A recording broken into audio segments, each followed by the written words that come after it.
It's Friday.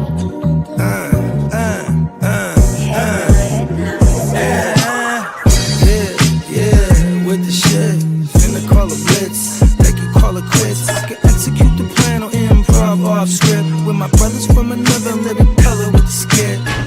Yeah, with the shit. Finna call a blitz, make you call it quits. I can execute the plan on improv off script with my brothers from another living color with the skit.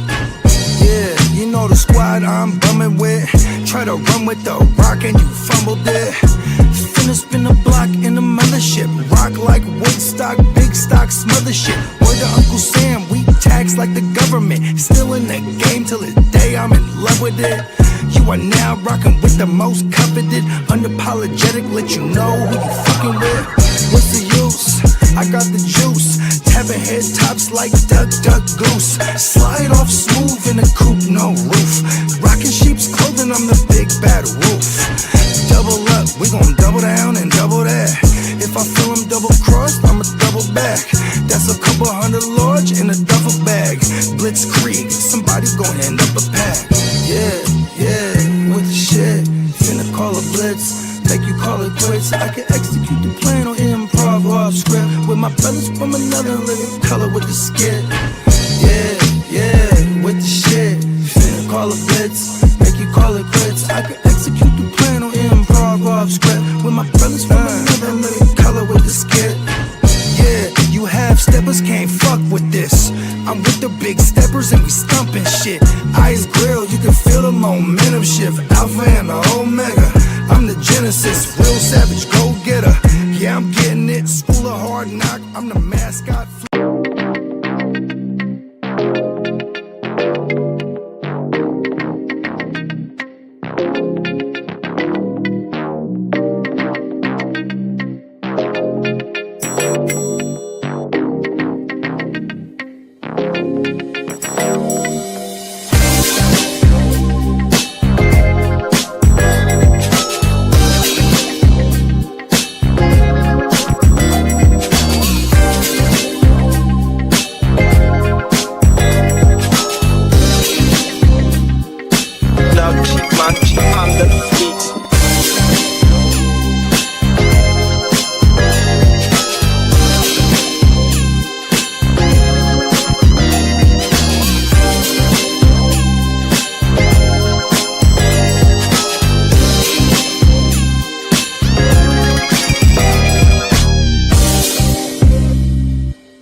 What's good, gang? It's the Guchinni representing the Hard to Start podcast, tapping in to remind y'all that coming this August 20th of 2026, the second annual GWN, the Westside League live draft weekend will be popping off. Man, you will see all the cast of characters that you see live on the GWN every day.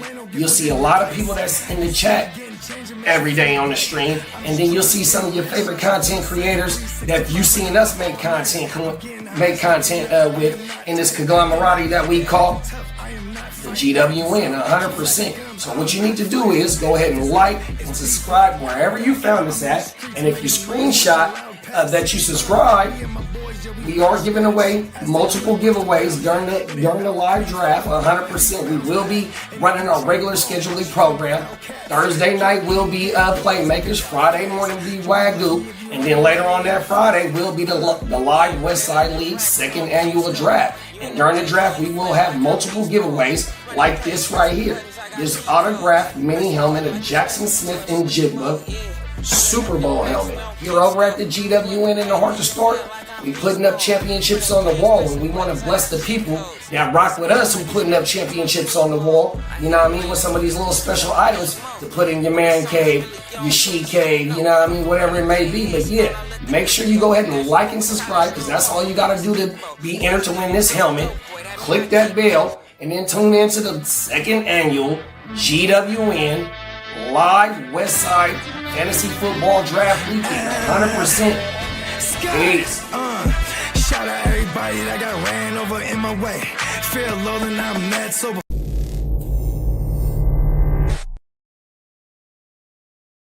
10, 9, 8, 7, 6, 5, 4, 3, 2, 1, 0.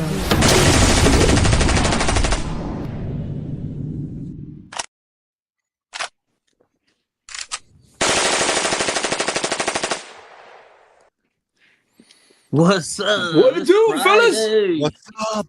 I just saw Bogey in the chat said he might be on a little sooner than usual. Let's right. go. We got our man Bogey. Shout out to Bogey, man. He'll be here. We'll be holding it down till he gets here. No worries. Shout out to JD, Guchinni, Shout out to Peacock. the champ, the West Side League. We also got Emil in the building. What's up, Emil?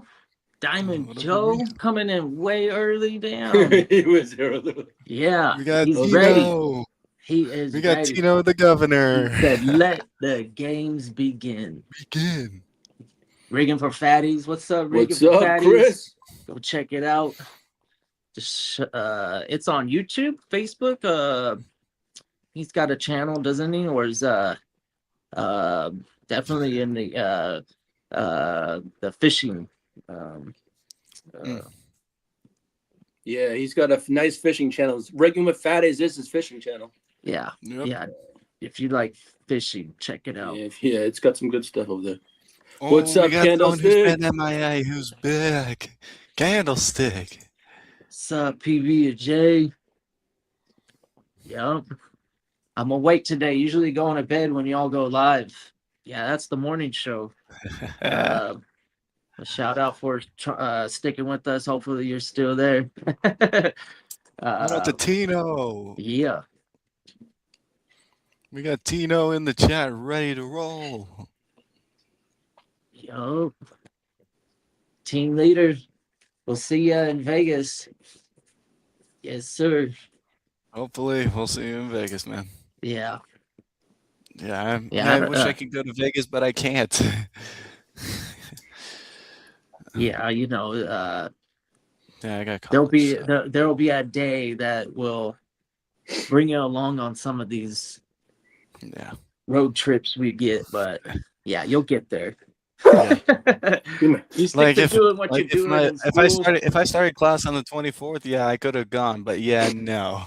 No, Starts on the 17th.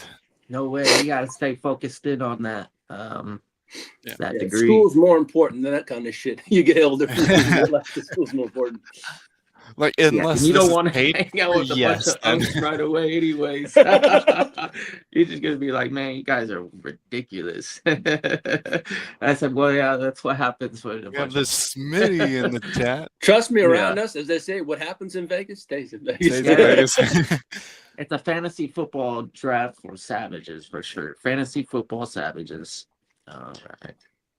Yeah. I got the Appreciate flag everybody ready, rocking just with in us. case. What's up, Smitty? Yeah, Debo. Holy shit. Nice little slot piece. Pause.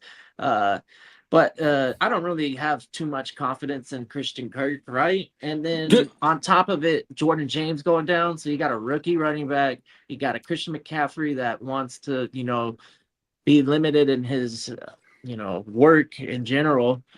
I would say Debo is a nice addition because he could do a little bit of slot work and maybe even take 5 carries a game away from McCaffrey, which doesn't sound a lot, but 5 times, if all goes perfectly, that's 17 games.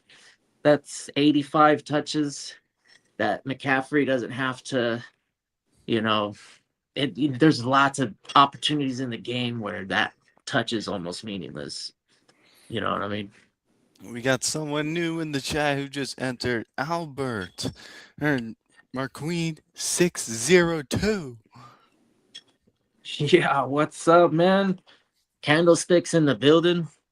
Another one of the traditional Vegas guys doing the West Side League draft. And that's gonna be wild. Y'all need to tune in. We're gonna be live streaming a lot. I'll try my best to tune in when you guys are in Vegas, but yeah. No, you're gonna have plenty of opportunity to chime in, and we'll be actively streaming during that West Side League draft for sure, and then Wait, elsewhere, wait, hold up. elsewhere What's the will time have zone? to Is it be like 2 hours back or is it will be like an hour? determined. Hey, Dane, talk about superheroes. Yes. What's up, Bogey? Fighting crime. I'm Yeah, Batman. Bogey, the Dark Knight. Telling you. What's up? What's up, fellas? Happy Friday. Happy What- Friday, what- Bogey. You're about to The hear the black car on black. start. Hold on, give me a sec here. And what? Shout out to Bones in the background. Yeah, I almost made the beginning of the show. Let's go. It's funny. Fortnite just got out of Batman phase. They kind of are still in it because he's sitting there out on the map and his vehicle is out there, and you can get a bunch of My bad. that's a lot. stuff out of some of the Batman stuff on the map. It's pretty dope. You can fly around on his cape and everything. Oh, on the in the game. Yeah. So he's Like making a Arkham short Asylum. appearance. He does like a couple weeks on the game, and he busts out the cape like he does in the very first Batman movie. You know? Yeah. Yeah. And he just comes down. Yeah. Yeah. I had copped my my little man. What's that thing called? The Meta Quest, like the newer one, like earlier this year Oh for yeah, his the birthday. 3D VR. Is Yeah, that the- and that shit is badass. But Yeah. it came with a Batman like Arkham game, but like for this, like a For that version? what is it called, a VR version. You know what I mean? Yeah. Yeah, it's Have really you- badass. Have you done? Have you done one of the Spider-Man joints? No, and I'm tripping. I didn't know they came out with another Spider-Man yesterday, bruh. Yeah.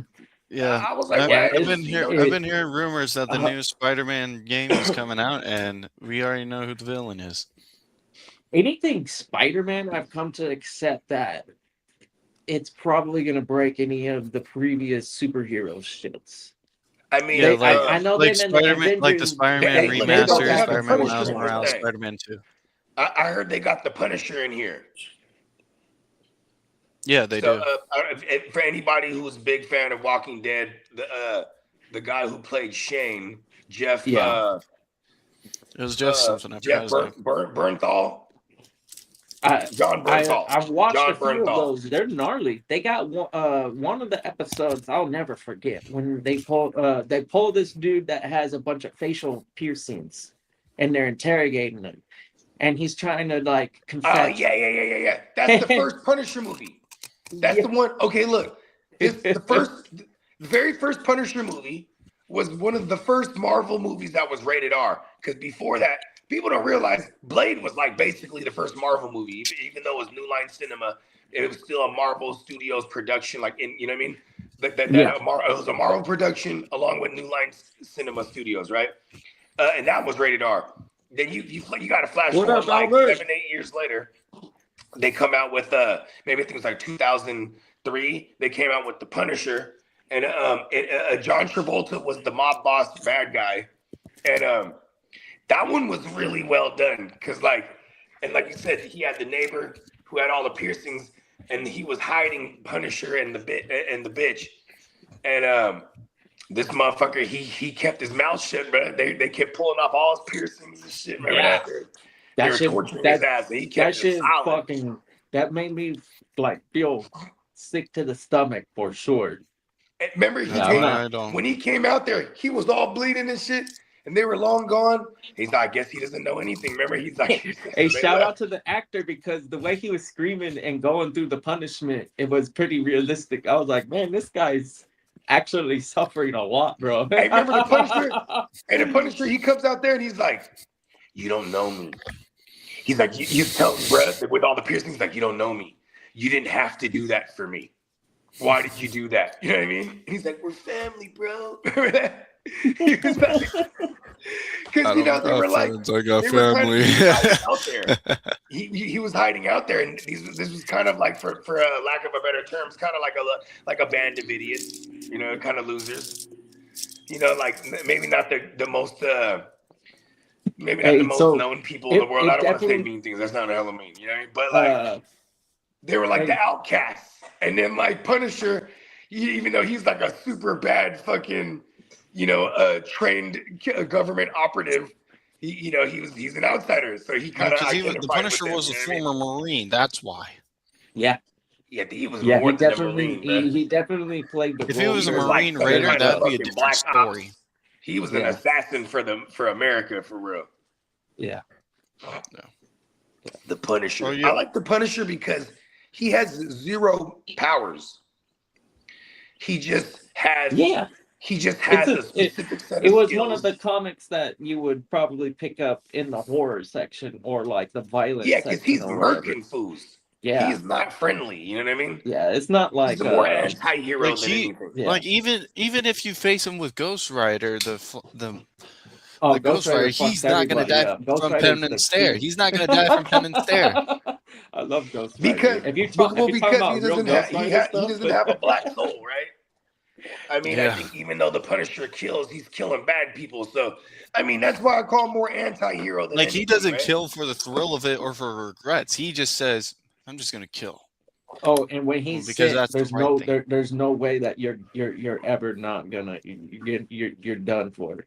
No matter what you are, you could be a god in another galaxy, and he'll fuck you up. Remember when he in that movie we're talking about? He finally gets to Travolta. And Travolta's a big mob boss, big organization. So he started fucking his organization up slowly first, right? So like he finds out his right-hand man is actually a gay man on the low, right? So he takes pictures of his right-hand man with his gay lover, and then his wife, Travolta's wife, she was a Puerto Rican in that movie, and like I guess she used to be like a working gal, and then until he fell in love with her. But like he frames the right hand man like he's sleeping with Travolta's wife.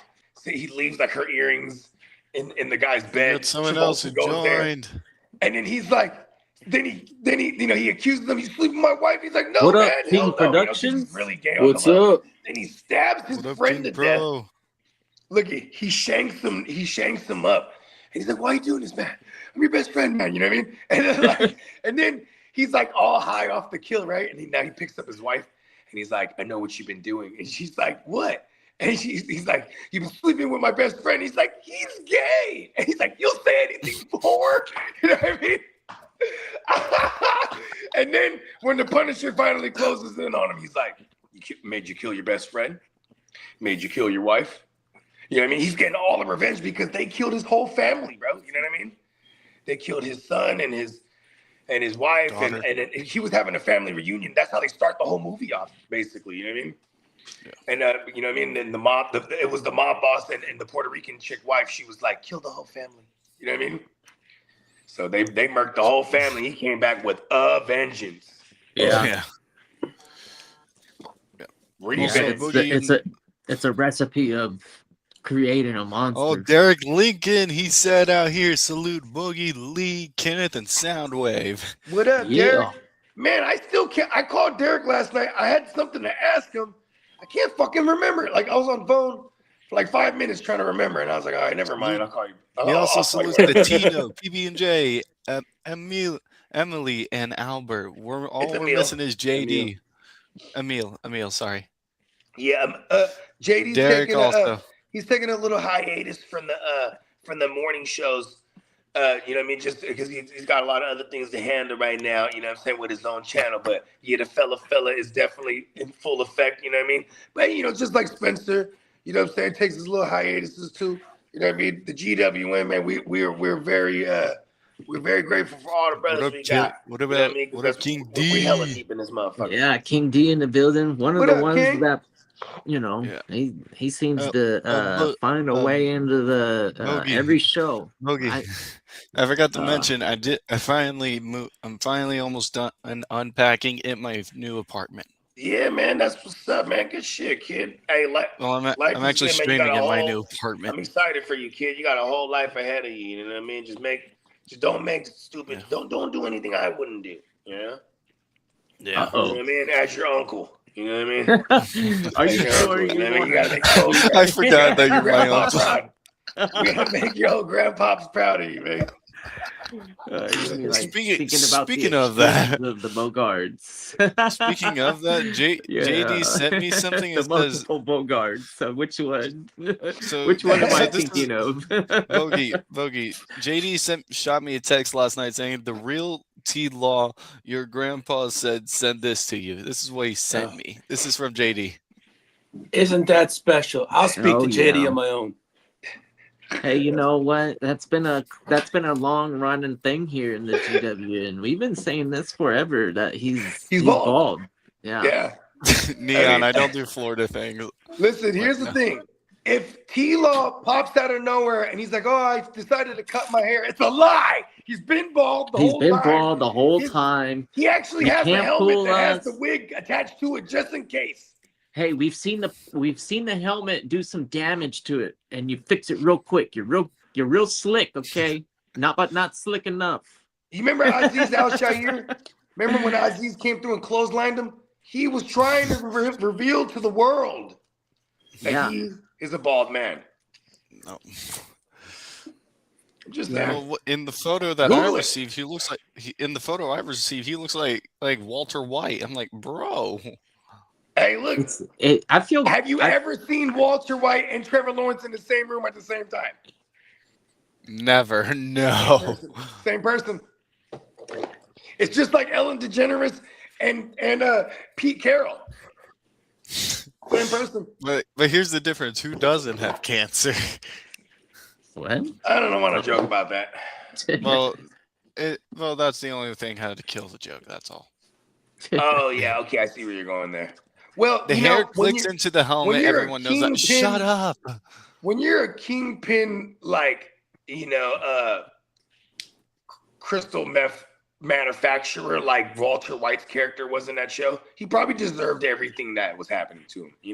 He destroyed a lot of lives. Karma's real. Peacock. Hey, Neon. Don't do Neon, Florida I don't man do thing, Florida. I don't. Wave. Yeah, when you, if anything, Look, I was when you're born in Virginia, when you're running moved to around, Florida, don't and do I'm those still used to things. Florida things. Yeah, I know you can support the crew, the Jaguars is whatever, but just don't do those types of things that them Florida mans do.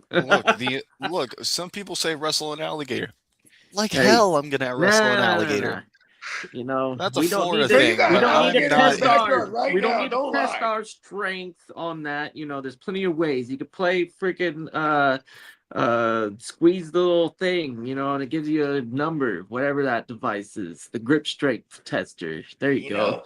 Lot safer. Okay, Kitteh, the way you said it at first, that sounded a pause for that one, but that sounded like very out of context on the way I said pause. I don't know, man. See, here's the thing, I bro. usually wear a shirt just because of those things. I'm not the most skilled at thinking the wrong things. I just want to say, bro, alligators, all kind of rattlesnakes, pythons, all kind of did I mention gators? All of these motherfuckers want revenge because we were making shoes out of them, bro. Yeah. They see us rocking them fly ass gators. They don't like that shit. Those ones make They sense. don't like it. You can even farm them, right? Sad to say, but a crocodile, nobody's buying a crocodile for me. Well, not when they're actually like free to go out and catch and get your own and shit like that. Like that's a licensed game, but in general, it's not out of the question of obtaining it. There's a lot of competition, but that's just because there's that much gator out there. Do you want to do it? Would it be inhumane? I watch them on TV, bro. I don't want to do that. Yeah. I mean, like, they make it look easy. Like, rest in peace to Steve Corbin, the crocodile. And it does. Hunter, right? You know what's funny He'd be like, about "Oh my it? They give God." you little babies. He'd be like, They'll "Oh, pick look them at up, and they're like, "Yeah, she's that's gonna be a abused." shoe later." Hey, that motherfucker was seeing. Hey, look, bro, he make it look hella easy though.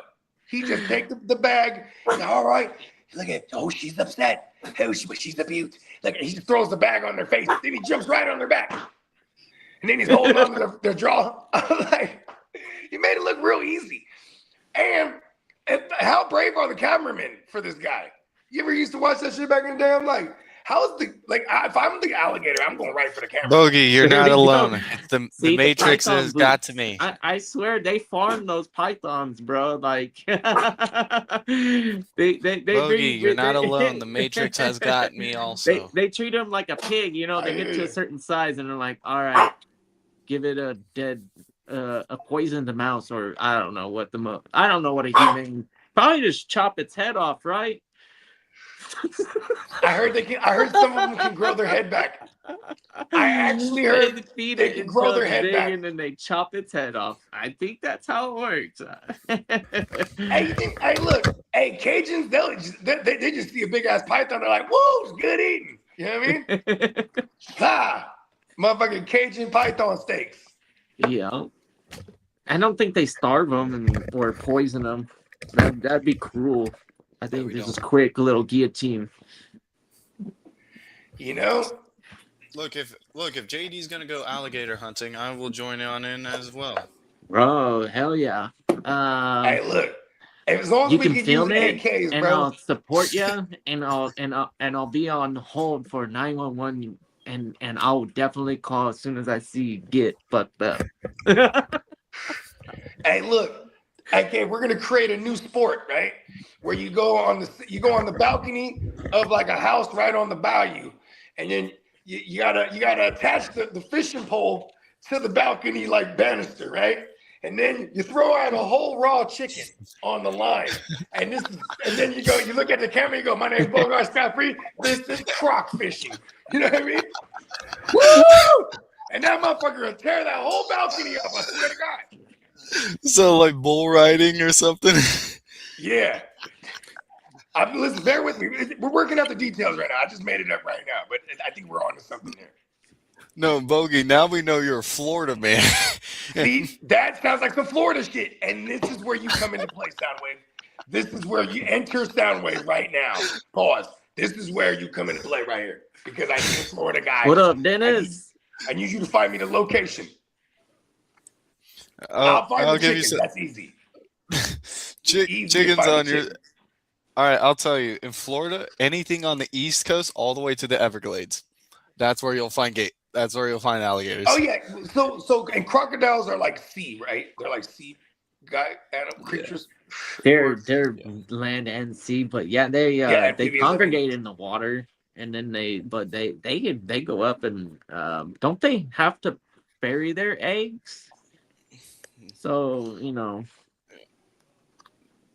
they'll have nets, but yeah, they're gonna live in that area because of the water, and that's where they. Hey Lee, got a question. Can we go to Middlesex County to get some chickens? There. What? Can we go to Middlesex County to get some chickens from your hometown?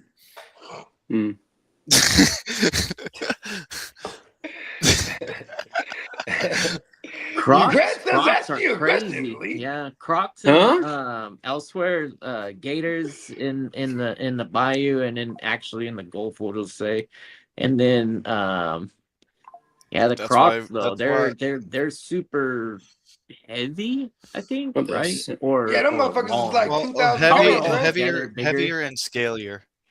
Heavier and scalier. And they use. Are they the ones that use their tail to whip shit? Like everybody? No, they both do that. Yeah. They both do that. Yeah. Okay. Yeah, it's just the way their head is shaped that makes them different, pretty much. Oh yeah, the Crocs are longer. And then the size of the body on the crocodile is bigger. It's heavy. Like if it's big enough to take down anything in my bedroom, Africa. Jesus.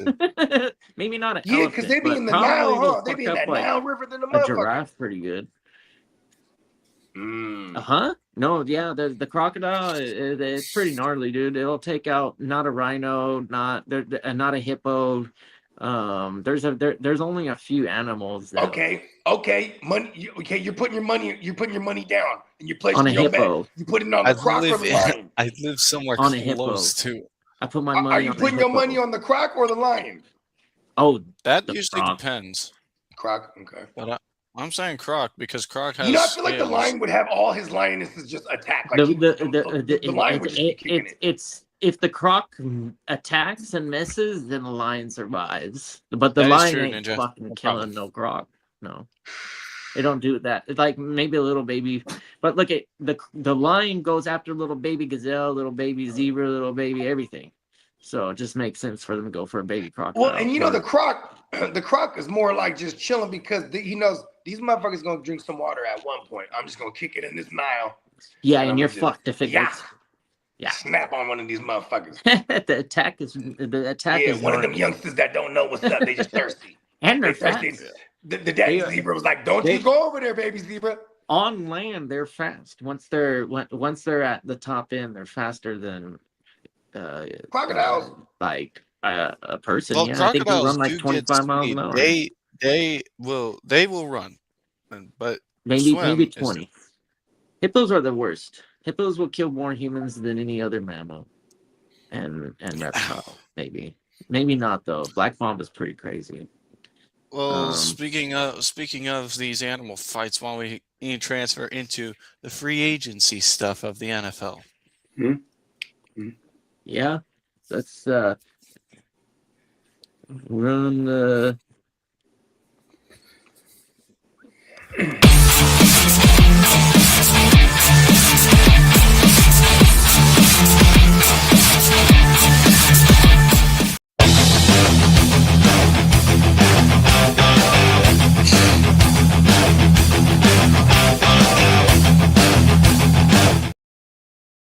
Alrighty, so you got the free agency frenzy up. Oh, so let me get alrighty, so let me go to that part. No, which one did you want? It's fine. I got it. I just hit it up. Oh, Bogey's gone. No, I got it. Well, it's the Matrix. Okay, so free agency wise, we got Bobby Okeriki's the hottest linebacker out there for IDP, and for teams that are available looking for a linebacker. Bobby Okeriki's out there. Okay, the teams to watch for him are the Ravens, the Commanders, the Ravens. I don't know how they. I don't know how they tie into the Colts or the Giants, but anybody associated with those two organizations, they probably regard them highly on the leadership skills. So think of teams that aren't really caring about a person that can dominate in pursuit. That's unfortunate about Okereke right now, is that Okereke is susceptible to getting burnt, and it's a terrible thing for a defense to have a vulnerable middle of the field. So unfortunately, he is regarded as one of the so-called poor linebackers in general. But for fantasy, man, because he racks up so many tackles, they're not afraid to attack the middle of the field. For us, we're usually getting like anywhere between like 10 to 15 tackles per game, and the consistency was dominant for a long time. Shout out for Bobby Okereke.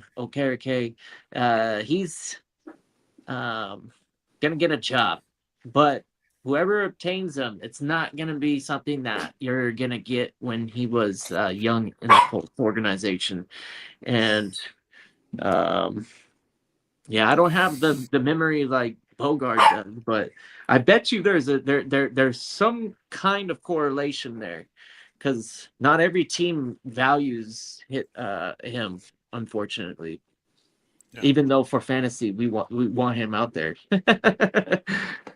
He stays healthy. That's another thing, is and leadership and staying healthy. Availability sometimes is the strongest asset out of players, and having a person that can actually play middle linebacker and almost set up the defense, especially the calling the shifts, and when a shift is called, the defense reacts. And so you got to rely on him being accurate. And that's, a quality that comes with veterans. And that's why Demario Davis, and I'm pretty sure Okereke will get, but Davis he's got, in my opinion, some of the best ability of commanding a defense, which is what the Jets needed, is a guy that goes over there and actually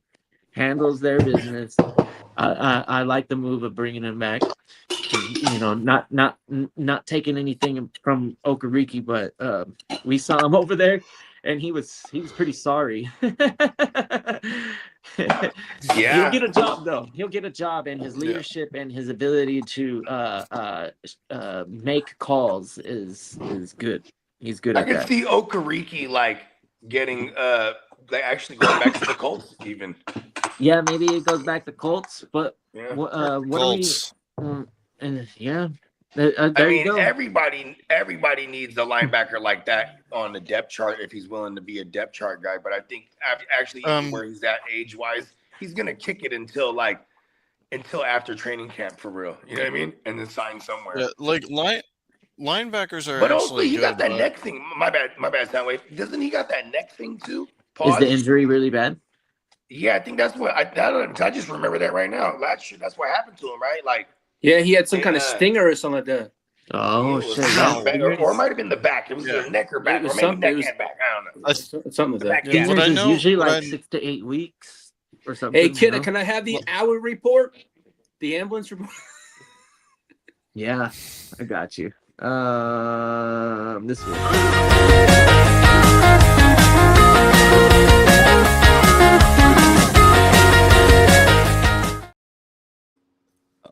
Camp is underway. The players that have been cleared is Rashid Rice is cleared. Fried Rice is cleared. Patrick Leggy Mahomes is cleared. He's going to wear a knee brace during training camp. Mansour Delaney. Knee brace all year. Huh?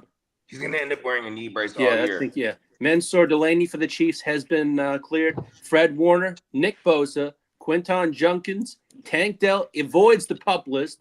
Browns tight end Harold Fenton Jr. Here's the thing, hold on. When you say avoids the PUP list, he had no injury designation for like weeks now. Like 2 weeks. You know what I mean? Yeah. And Harold Fenton Jr., he's a go now from his groin injury. He's a full go. And Bucky Irving has no restrictions with his shoulders. Let's go. Now, as for current injuries, Jalen Ramsey has a knee, and he's going to be out several weeks. Oh, wait, no, Jalen Ramsey has something else. Ramsey is going to be out. Jalen. You're just going to love him forever since he was a Jag, huh? Yeah. He'll be out. No, because I thought of something else. Sorry. Ramsey. We still Ramsey. I mean, in some circles, Jag means just a guy. I'm getting to that stuff. I can give you some injury reports on Jag. Deebo Samuel, he signed a 1-year, $7 million deal with the San Francisco 49ers because we got an issue. Let's see. The reason why is Pearsall and Jordan James. Pearsall is going to be probably looking like sitting out the whole year. What is his injury? It's his PCL swelled up, but there's scar tissue in it. Yeah, because that's what he had injured. That was his injury last year, bro. Yeah, and they say he may need season-ending surgery. Yeah, that's good. So get the surgery. Stribling will be able to actually showcase his talent, and I want to say there's only a Christian Kirk in his way, and that's not much better than. And he's hurt himself from the get-go. Yeah, I think this is a blessing. Yeah, them drafting for the team in general. Them drafting Stribling was already bad news for Pearsall. Yeah, Stribling getting the snaps out of the gate and then having only Deebo come in and fill in some gadget role is awesome for Stribling. Stribling's gonna see a lot of snaps in his rookie year on a potent fucking Niner. He might have like a low key Ayuk rookie type year because this is gonna be nice. This is gonna be nice for Stribling. I think he's going in the first round of a lot of these dynasty startups. You know what's nice? It's nice to know my Niners are picking up right where they left off. Picking up right where we left off. Just, off the ground, hurt. I think the opportunity strikes him well because Evans is there and he's a solid veteran. And Kittle's there, who's a solid veteran. On his way to being ready week 1, possibly. And you got McCaffrey. And then Deebo. There's a lot of wealth to be distributed. Football gods, and the 49ers keep up in that division. That's the cool thing about that for fantasy is we got the high-powered Rams, we got the Seahawks scoring touchdowns, we got the lowly Cardinals that are easy to score on. I mean, like that's a nice division to be dabbing your fantasy picks into. Pause, I guess. I don't know, maybe. Yeah, so Now you was been there. Kenneth, you want me to give you injury reports of what I saw yesterday, or no? Go ahead. Let the kid have it. I actually, you know what? I told him anytime you really want to just go ahead and talk about it, you feel like it's a good time. It's probably appropriate. I'm only asking because you're the host. It's probably the time to talk about the Jags. Go ahead. Tell us how injured the Jags are. This is what he said. Let's go. So we have a offensive lineman out. He's on PUP. What's his name? Cole Van Lanen, and on a knee injury from the last game when we faced Tennessee. So he's not active yet, but he's going to be able to soon. And good news is we have Hunter back also, but he's mainly focusing on defense and then offense. And Jacoby Myers, same thing, still going well. And we have who was the run? No, he was the debut. Hey, shout out Caleb to Bradshaw. Dalton Smith, man. What's up? Caleb Bradshaw with a foot injury. Morning, man. He's Friday. Let me ask you a question. Hold on, let me ask you a question, Soundwave. Who was the fucking running back, bro? Who was the running back in that backfield, right? It's Basil, right? Yeah, Basil Toon. Yeah. Look, even though ETN's with the Saints, I believe ETN might put up a good play with the Saints. But if we have talking about your backfield. I know. What are you talking about ETN for? I want to know okay, what the let me youngster talk with all the first, speeds okay? got. What? Come on, prospect. Hey, this the noise out of college was this guy was nasty, and I'm kind of curious. I don't got much, but maybe it's time to buy in on some of this. If you give me insider information, so be accurate and be thorough, please. Who do we got? Who do we want in that backfield? What we got on Tootin? Stop hiding the information. Just spit it out. Fine. You want info? I'll give you info. Yes. Okay, so Basil Toon, we're able to use him as RB and sometimes a receiver if we are pushing the ball forward, pushing the ball up the field, which is good. But also on other reports, Jack Kaiser from Notre Dame. He's putting a lot more defensive work. Yeah. He's putting up a lot more defense work. I got some Jack Kaisers tucked away in Dynasty. And then Nate Boykacher and who was the Emmanuel from Oregon. They are doing well on the offense and defense. But if we put they're playing both sides of the ball, those guys? Boykacher's a tight end. The Jags be having too many dual what is it called? Both sides of the field players. Travis Hunters? No, it's just Travis Hunter. Travis Hunter admitted to us in Jacksonville he will mostly play defense. Unless a receiver's injury, he'll play offense.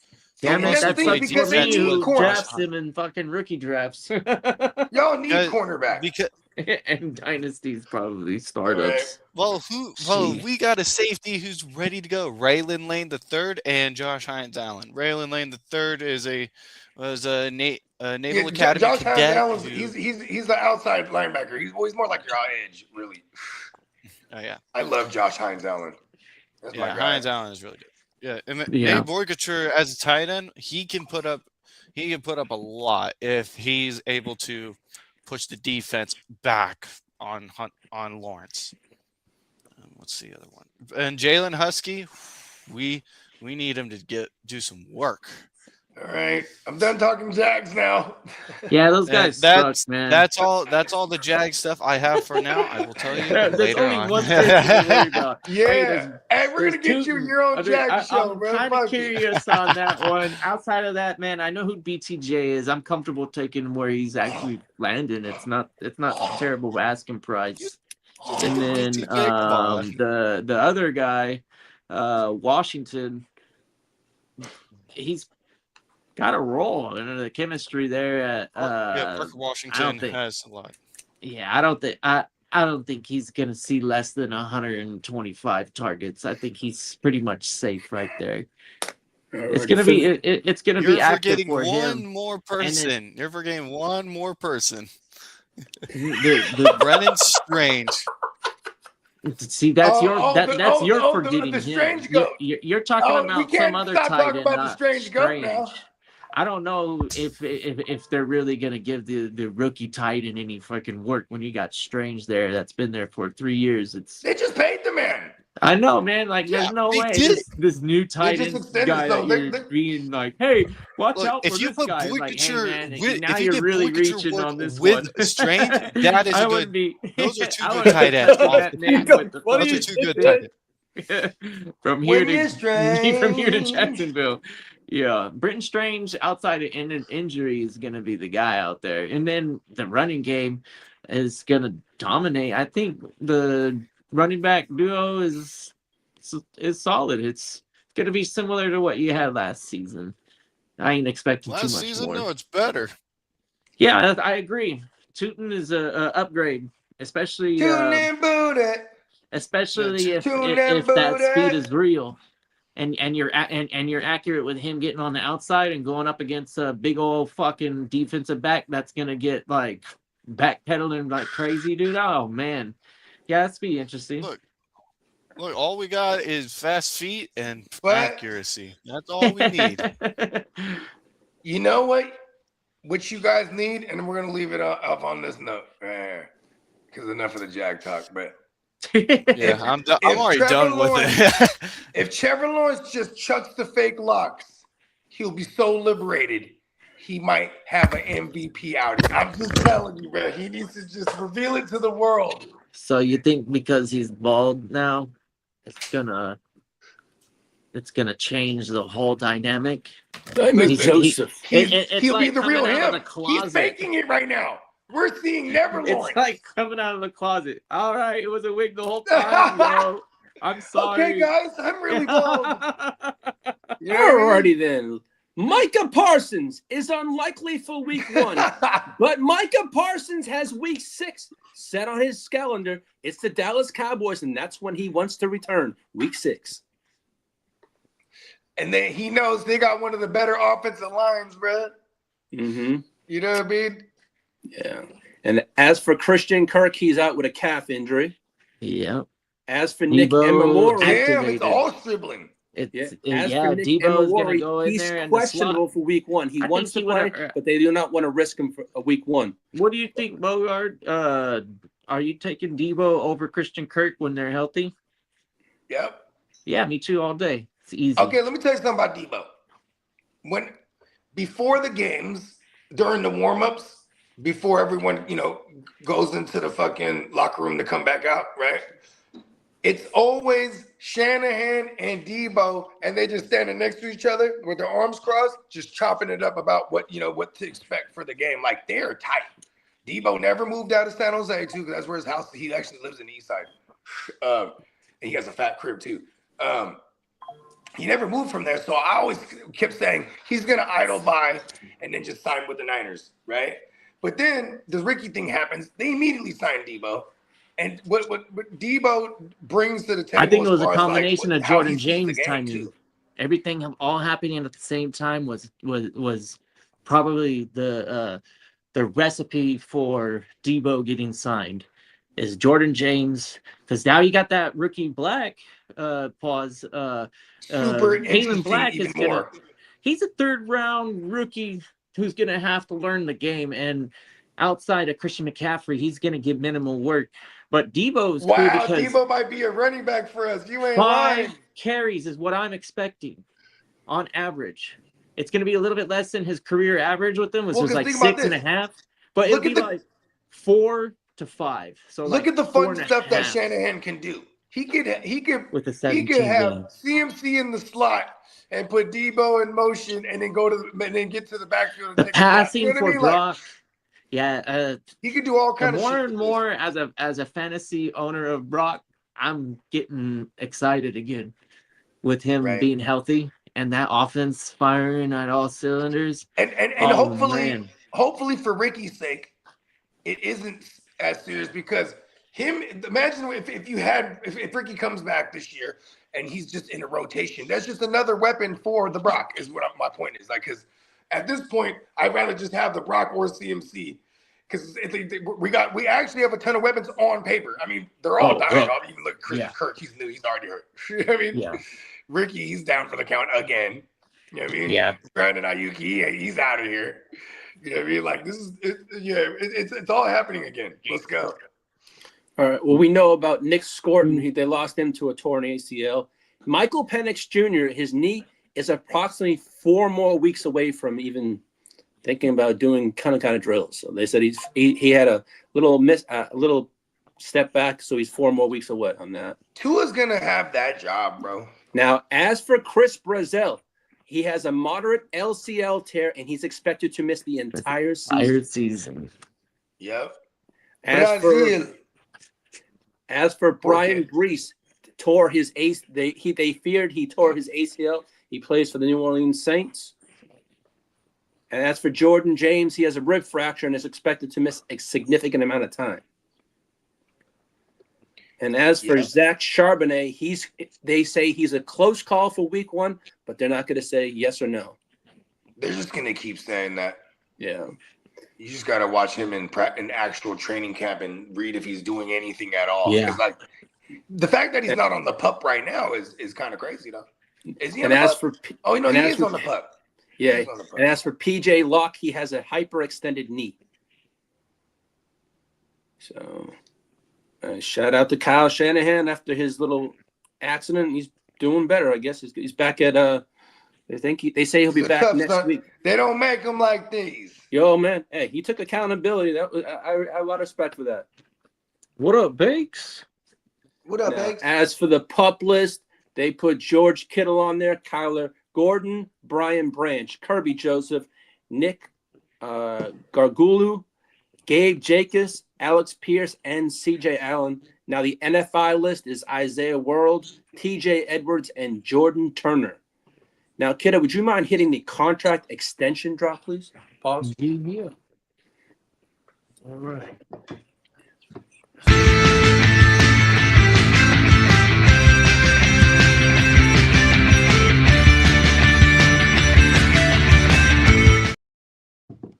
As for Christian Gonzalez and the Patriots, they have, I guess Bob Kraft came out and said they have a deal for him that will make him the highest paid cornerback ever. And I think it was over 30, they think like 34 million a year, but they're working on that. $1 million. Exactly. As for Chris Olave, he got a new 4-year extension with the New Orleans Saints. And congratulations. Seahawks defensive tackle Leonard Williams is exploring an extension pause with the Seahawks. And the Bears are interested in a long-term extension for right tackle Darnell Wright. What do you guys think about that Olave signing? That might be a pretty nice, comfortable contract for the Saints. He got $120 million and 90 guaranteed. If that quarterback is who he is, then we might be talking about a payday, you know? So Olave being affordable is going to be pretty nice. First of all, shout out to Olave because, he was a former first rounder. He had, he became the butt of everybody's jokes because he was the concussed El Concusto, and then he was one of the first ones wearing the Guardian cap, and then he got concussed wearing the Guardian cap. Remember that shit? Yep. And then but he last year he balled out. You know what I mean? And but so funny, Lee, about getting concussions. Well, I've had plenty, man. I'm not laughing. I've been concussed many times. I ain't laughing. No laughing matter, Lee. No, I'm laughing at what Tino said. Oh, what? Okay. I'm laughing what Tino said. The over-under. Why are you laughing about concussions, man? Them things. Look at what they did. I don't take that seriously, man. I've had a lot of those things. And it's not something to fuck around with. It's not. And it's not going to take much for this kid, Shook. You know what I'm saying? All he has to do is win that division. They'll fuck around and extend him going into year 3 because he's a second-round guy. They don't have a 5th-year option on him. But the fact that Kellen Moore went up to go get him, this is a big prove-it year because he flashed real good. If they could win the division or he maybe get a wild card spot here, Like, you know what I'm saying? That's going to say a lot for this kid. They will extend him because he'll get extended for cheap. You know what I mean? Mm. Think about this. You're going to go into year 3, and that'll be his contract year right there, basically. Or not his contract year. He'll have one more year after that. So it's not far-fetched. This is the thing. They're paying an expensive running back, you know what I mean, with ETN. And they're not really paying anybody else. So they could actually how about this? They probably won't even pay him until going into year 4. They're gonna make him earn it these 2 years, because then they'll be able to get him hella weapons. Like, you know, that's probably a team that'll trade for CD next year. You know what I mean? And just go all out crazy. You know what I'm saying? You know what I mean? Because who played with CD before? Who was there? It was Kellen Moore. You know what I mean? He played under Kellen Moore. You know what I mean? Like, I could just, and you could do stuff like that without paying a motherfucker a QB. So Shook's really interesting. But on the flip side of that, he's the shitty this year. They could easily be in the market next year. Would you be surprised? Like, if they absolutely are shit this year, they're gonna draft somebody, man. You know what I mean? Yeah, I mean, if the reputation holds up and all these names that are highly touted end up being who they are and who we think they are, this is going to be a nasty 27 class for anybody in that quarterback class. If you're eligible and you're looking for your new quarterback of the future, this is a nice opportunity. If you're going about the young way, if you're a team that's fortunate enough to be like the Rams or whatever, that they're gonna always be seeking guys like Dak and whoever else is coming up, and then still have a Ty Simpson in the back pocket.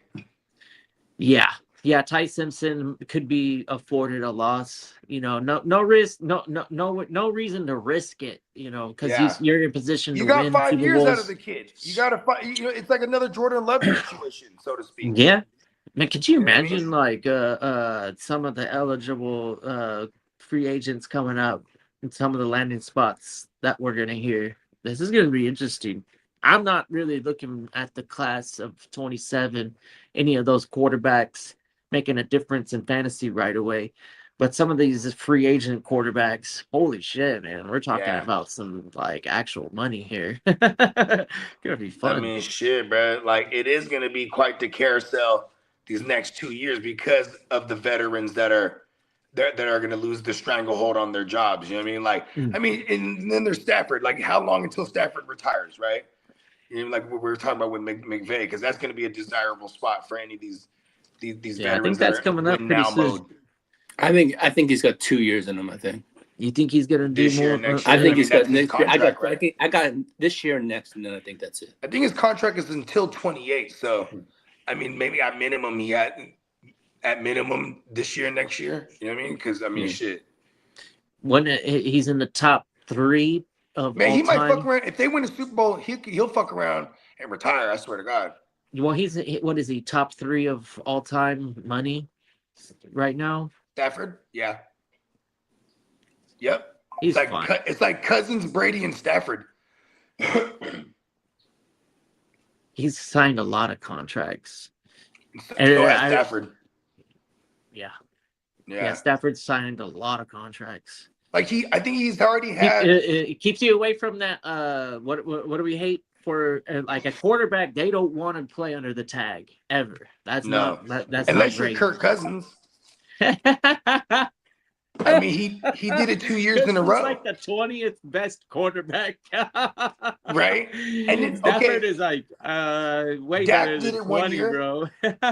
Dak did so it 1 funny. year Yeah. in 2020, and look what happened to him. That was the year he got fucked up. You know what I I'm mean? telling you, man, the NFL's had this problem for a minute where they don't have enough quarterbacks in the world to have like enough. We're kind of the good only country. quarterbacks in We're the the only NFL. country that plays this sport at this caliber. You know what I mean? Yeah, Then we there's only there's have Canada. truly like what 20. I would say like 20 out 9 if I'm being generous. There's a couple out there that I'm like. Okay, Willis go is like not, this. Look at this, and bro. then- Look at this. 2 years ago, or in 2024 season, we Brissett, had like I 41. Brissett, but he's not a starting quarterback. We had 41 different starting QBs in 2024. It was something ridiculous like that because there were so many injuries. We saw so many. We saw a lot of poor football. So you might be onto something here, is what I'm saying. Which you're talking about like 29 maybe. You know what I mean? Because like I mean, who we counting that we're not counting right now as starters, right? Like who's the shitty bottom three? Yeah, I don't know, but Tino, you're right. We have 10 that are elite. You know, like we have some good quarterbacks. It's just like that's why. Okay, no particular order. Elite, right? The Stallion, Burrow, Lamar, Mahomes, right? Yeah. I'm gonna throw Dak in there. I'm gonna throw Stafford in there. Yeah. I'll throw in Herbert. Right? Are we throwing in any of the other? Good. Are we throwing in some of these youngsters? I'm not throwing in no Bo Nix right now. I'm not throwing in Trevor Lawrence either. So I'm not throwing in Trevor Lawrence. Young man, if you're listening, don't get your hopes up. So 7. So we got 7 right here. Help me out. I'm missing some. I'll put. Are we gonna put Jalen in there? Are we putting Jalen in there? Absolutely. Right? Did you put Lamar in there? I got Lamar in there. Brock? Josh Allen? I don't got the Brock yet. Of course I got the Stallion. I'll throw the Brock in there, but see, I just wanted someone else to say it. No, Dak I wanted Prescott. someone else to say it. Dak Prescott. I already got him in there. Who's in there? Baker? Baker.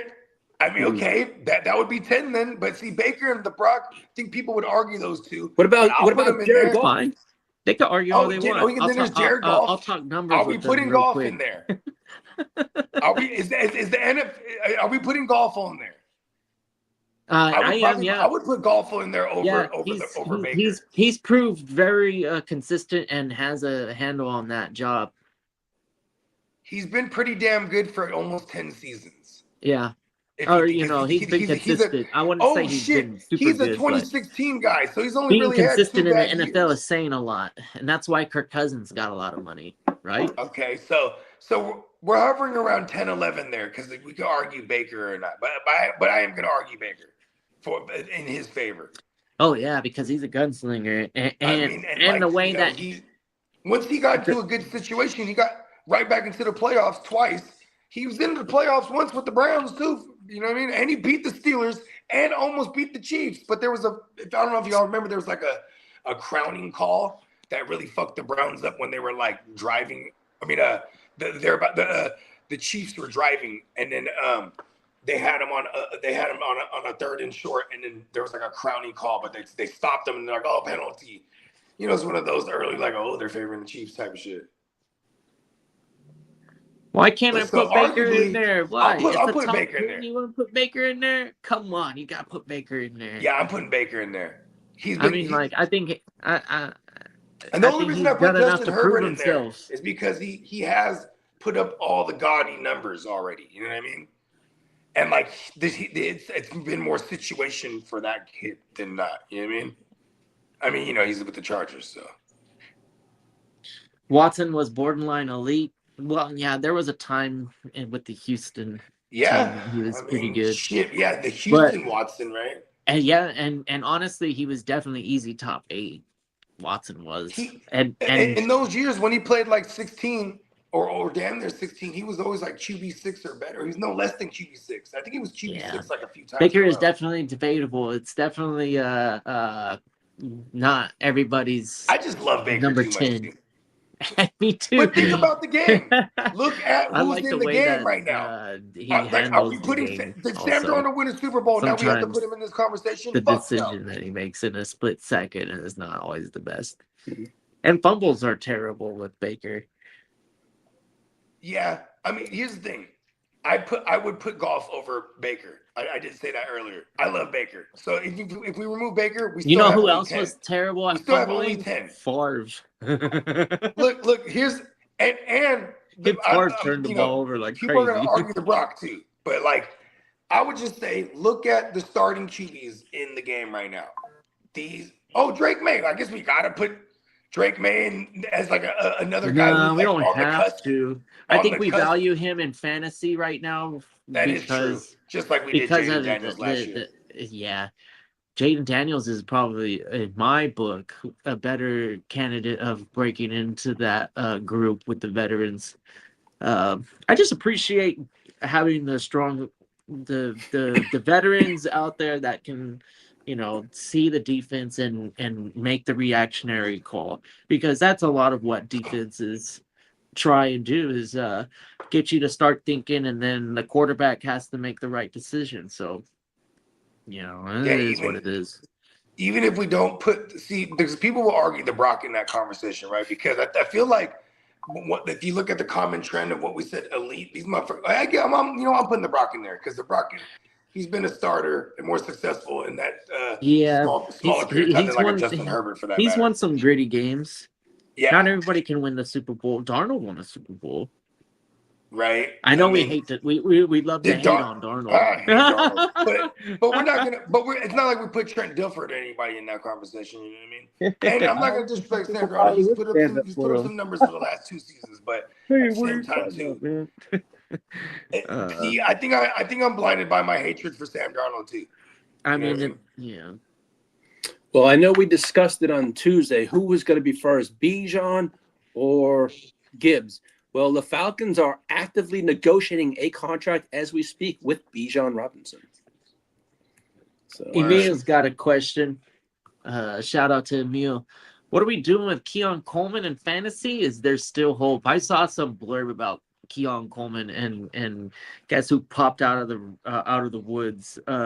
Steve, the other Bills receiver, that was like fairly steady for a little while, but never really the ceiling was never super good. Steve Williams. You talking about the guy that's been on the team for the last couple of years? No, I would say along the lines of maybe retired 5 years ago. Oh, I don't know. And the Bills, right? I'm fucking up. Let me look at the chat. Anybody in the chat know who I'm talking about? This is what I'm saying. I don't know what to do with any of the receivers really for Buffalo. It's kind of crazy because you got Joe Brady, who's really he's the head coach now. He's not just the offensive coordinator. And I feel like with Joe Brady, in his history, he likes to spread the ball around a lot. You know what I mean? But but he has had a history of being able to concentrate that target market share to 3 targets. He just got so many targets over here. So we're trying to figure out, you know what I mean? Because you got Shakir, who's he's WR3 range, if you ask me, in fantasy. Then you got Keon, who's he got the high draft capital, but they fucking hated him last year. Remember that? They were benching him because he was doing some dickhead shit or whatever. And you got Stevie Johnson, my bad. Not Steve. And they brought in Stevie. Who's this? Stevie Johnson. Stevie Johnson. Oh, yeah, from back in the day. Yeah. If you would have said Stevie, I would have said Johnson. Somebody wanted his opinion on Keon Coleman, and he was like, "Man, that guy's gonna be good." And they're all like, "What?" Third year breakout's a real thing, but also at the same time, I guess we've seen flashes. I'm just trying to find out what to hold on to. Some of the drops is ugly. A lot of the drops is what irks me. Yeah, I will say they kept going back to him in those red zone packages to try to get the kid's confidence up, and he started catching tugs at the end of the year. I'm telling you, the Bills are interesting to think about who you're going to be able to hopefully buy low, and they'll end up being the primary target because.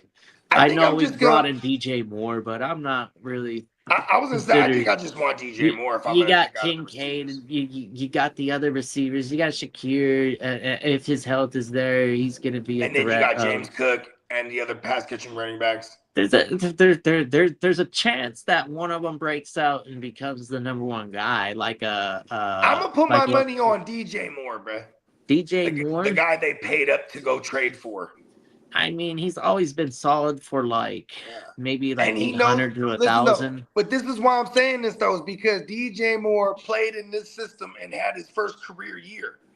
You know what I'm saying? Going back to in 2020, because Joe Brady was the OC in Carolina. You know what I mean?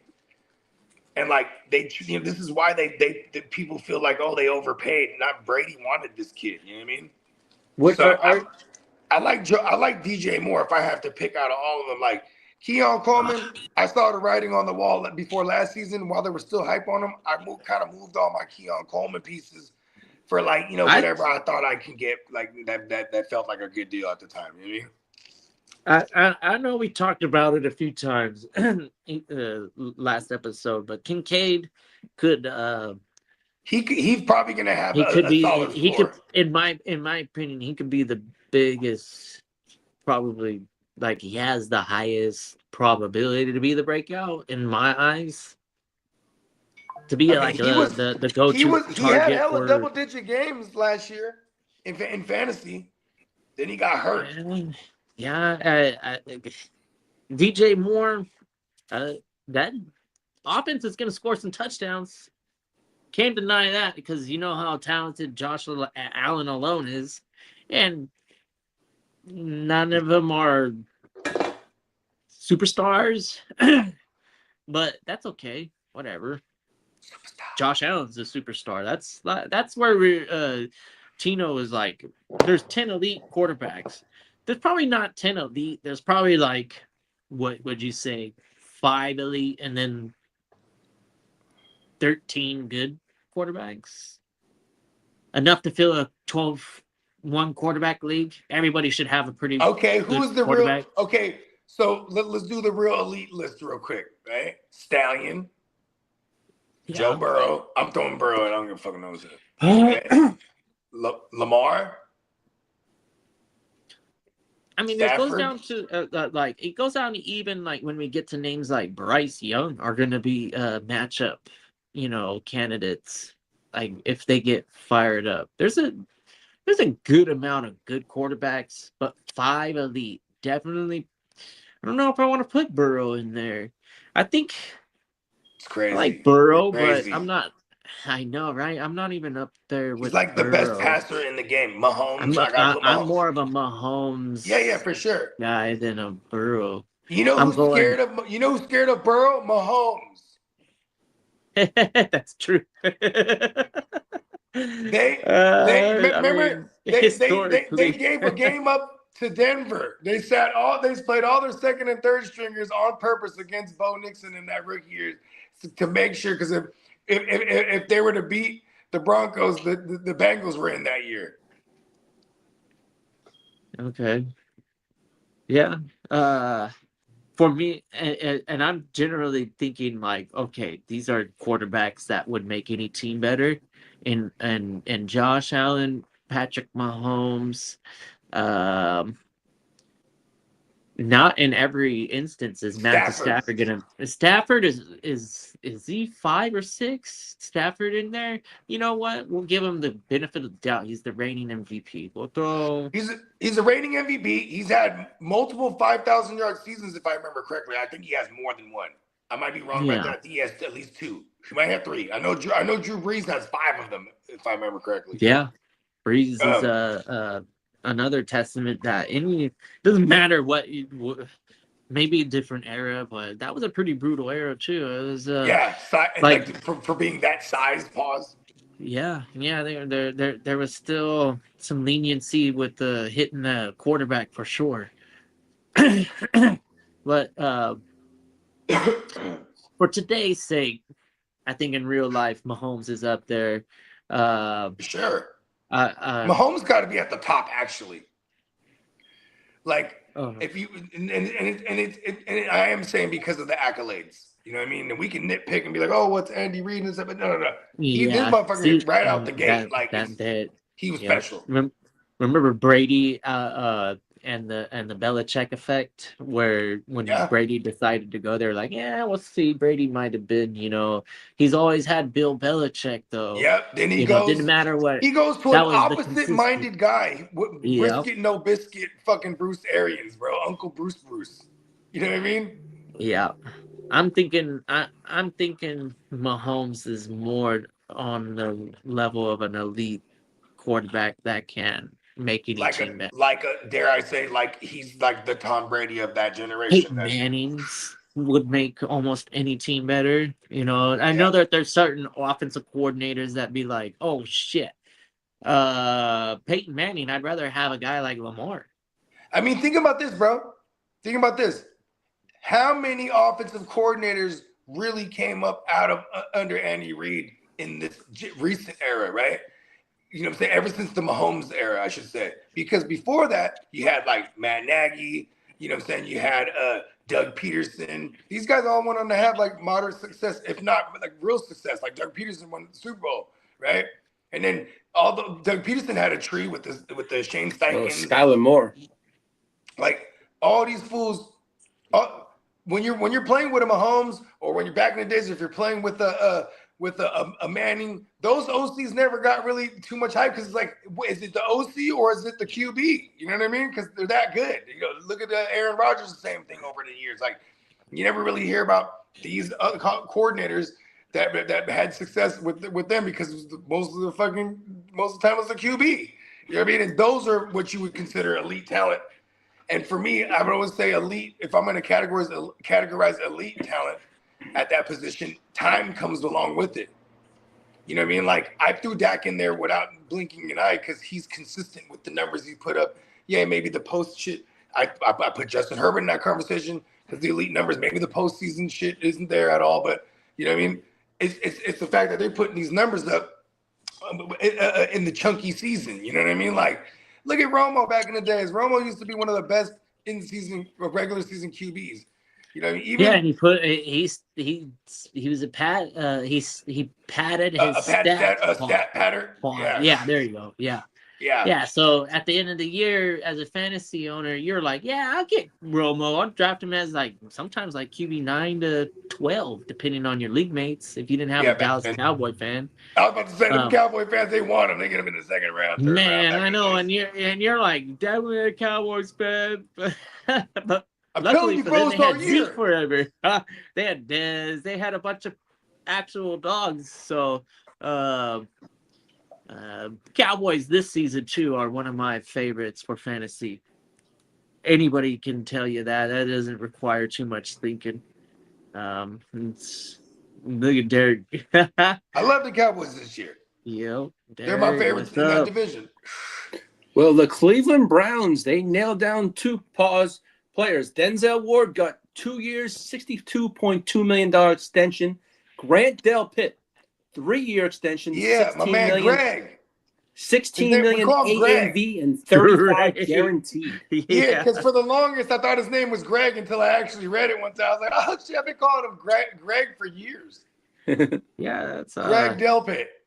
You know that what do they call that? 2 last names instead of 2 first names. He's got 2 last names. Right, Grant Delpit. I mean, Grant, I guess is more. I don't know. Is it more common? I knew a guy named Grant. Last name, right? But I did too. I thought about that for a second. It took me a minute to really think hard, and I was like, pause, and I'm like, oh shit, yeah, there are some guys that are Grant. It's like James Bond. You got to say it with the last name Bond. James Bond. Right? Like that's how Delpit. Grant Delpit. Yeah.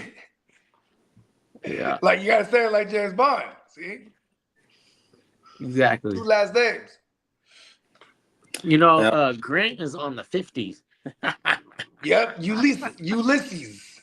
Now the numbers on Chris Olave's contract. Hey, they don't make names like that no more, huh? Ulysses? Get over here, Ulysses. Yuli. Yeah, actually. Yuli? They call him Yuli for short. Yeah. Now the numbers on Olave's contract was a 4-year extension, up to $132 million, including 90 guaranteed. Good shit, kid. That's How much? awesome. 4 years? So it's basically 4 divided by 92. So all minus all that other shit's all incentives, I'm sure. And and games played, shit like that, you know what I mean? Because he has that injury history so I'm pretty sure there's all kind of shit worked in there that if he plays X amount of games, he gets this incentive, you know what I mean? But outside of that, so 4 into 90, so we're talking about he's getting about 22 a year guaranteed. Now, as for Puka Nacua, 22.5 a year. As for Puka, he's not expected to receive an extension at all this offseason. It's going to be next. Well, they're a good organization. That's what you do. Yeah. You tell them. Now, all right, Lee, man, don't make me bust them out, okay? I almost did. Hold on, Lee. All right, I ain't on my game like the normal guys, but don't make me pay attention harder and be like, hey, you know what? I gotta end up babysitting this guy. Now I know why. No, I'm just kidding. No, good. Now I know. Now Baker Mayfield, as for the Bucs, only offered Baker Mayfield a 2-year deal, and we're pretty far from the $50 million range for Baker. And Baker's very insulted by the offer that he got. That's what he said. I love this. Because I love the Bucs came out this morning and said that hey, Baker PO'd is the best Baker. They said the Bucs came out this morning. Watch this. The Bucs came out this morning and said they were disgusted with how Baker handled this by going to the press about how much money they offered, and they weren't happy with that. But you know what though? I bet you he got that locker room. Yeah, for sure. What? I bet you he got that locker room with him. Now, as for Eagles defensive tackle Jalen Carter's new contract includes a $250,000 annual weight bonus. Oh, he be gaining too much weight. Yeah. So. I heard he be battling with, like, you know what I mean, some mental health issues. And I feel like it has a lot to do with the guilt. He's guilt-ridden because, you know what I mean, he unfortunately unalived somebody. Oh, yeah. Oh, that accident he had. You know what I mean? Like, you know what I mean? That's some heavy shit to live with, you know what I mean? It was an accident. Nonetheless, you know what I mean? And obviously they knocked him because he fled the scene, but then he eventually turned himself in. Yeah, it's a scene regardless. I know it's the wrong thing to do to flee the scene, but that doesn't mean that he's not undergoing some sort of like PTSD, we'll call it. The fact. And like the reason I thought of this is because, like, you know what I mean? Like they said his weight gain was an issue. He might be dealing with it by just like grubbing and shit, you know what I mean? Or like keeping the same amount of regimen that you would eat as a fucking DT. A professional athlete in football, but then not working out as much. Remember, he started getting all beat up last year. Then he fractured like his shoulder bone or something like that, shoulder blade. Then he had surgeries and a lot of that compounding on your mental state, man. I hope he's okay. I know it's life is rough, man. I mean, think about this. I can't remember what podcast I was watching, but they were saying like, you know, whenever he get on the field, motherfuckers, they a murderer, and you know what I mean? Like, remember he's spitting with Dak's face or something like that last year? I mean, who knows what he could have said to him? Like, you know what I mean?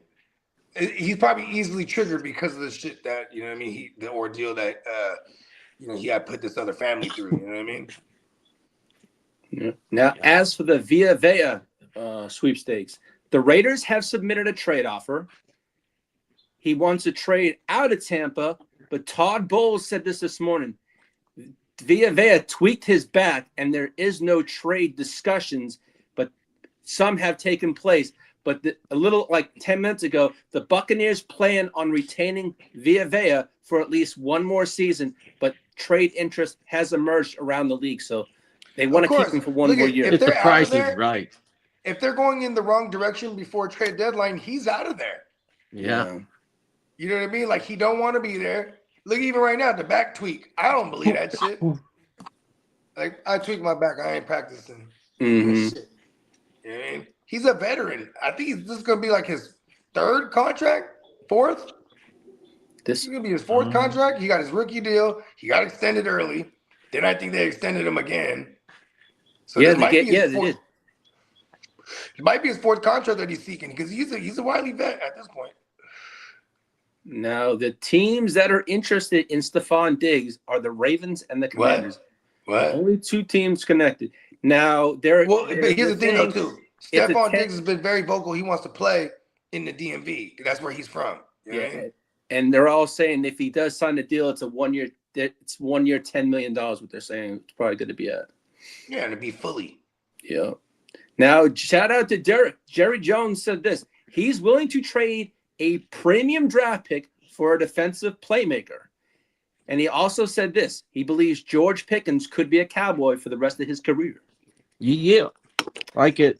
And then as for Quentin Williams, wants to remain in Dallas for the long haul. So, yeah. For sure. Now, as for no taxes and all the benefits of and they didn't trade it for they traded up some high capital to get him. Like, I don't understand. Like, I mean, See, now they're trying to do the balancing act of like making George Pickens like the highest paid at one point because that's what he's going to earn if he follows up this year like he did last year, especially with if CD's healthy all year. You know what I mean? Yeah, like if George Pickens ends up being like the leading producer out of the two and they're both healthy all year, bro, they're going to have to reset the market with him. So that might, and then, if Quentin Williams has a breakout, not a breakout year, but like a big year for DT purposes, is he going to demand to reset the market? Because I think Derek is right. They need to replace the threat Parsons always possessed with Crosby or somebody at an elite level. And I don't know, they've been pretty unsuccessful drafting these guys. They've just been like missing and missing and missing. The 49ers want him. Whatever.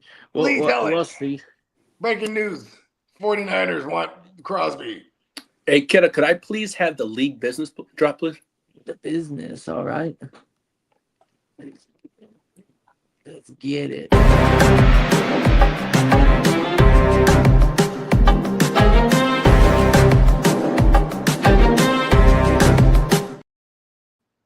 Shout out. Before I get to that one, Emil did have a fantasy question. If Diggs goes to the Ravens, what happens to Bateman? If Diggs goes to the Ravens. That again? If Diggs goes to the Ravens, what happens to Bateman? That's Emil's question. Baker, as in the receiver. No. If Diggs, if Stephon Diggs goes to the Ravens. Yeah, but why would that affect Baker? No, not Baker. Bateman. Yeah, you kept saying Baker every time. I was so confused. I didn't know what was happening. I was like, Baker Mayfield. Bateman's paid, and Bateman is truly a field stretcher, if you ask me. He's just a giant field stretcher. And he makes big plays down the field because you're going to suck up everybody's paws to try to stop the run 9 times out of 10. So he'll burn a single coverage. Yeah, they're not the same player.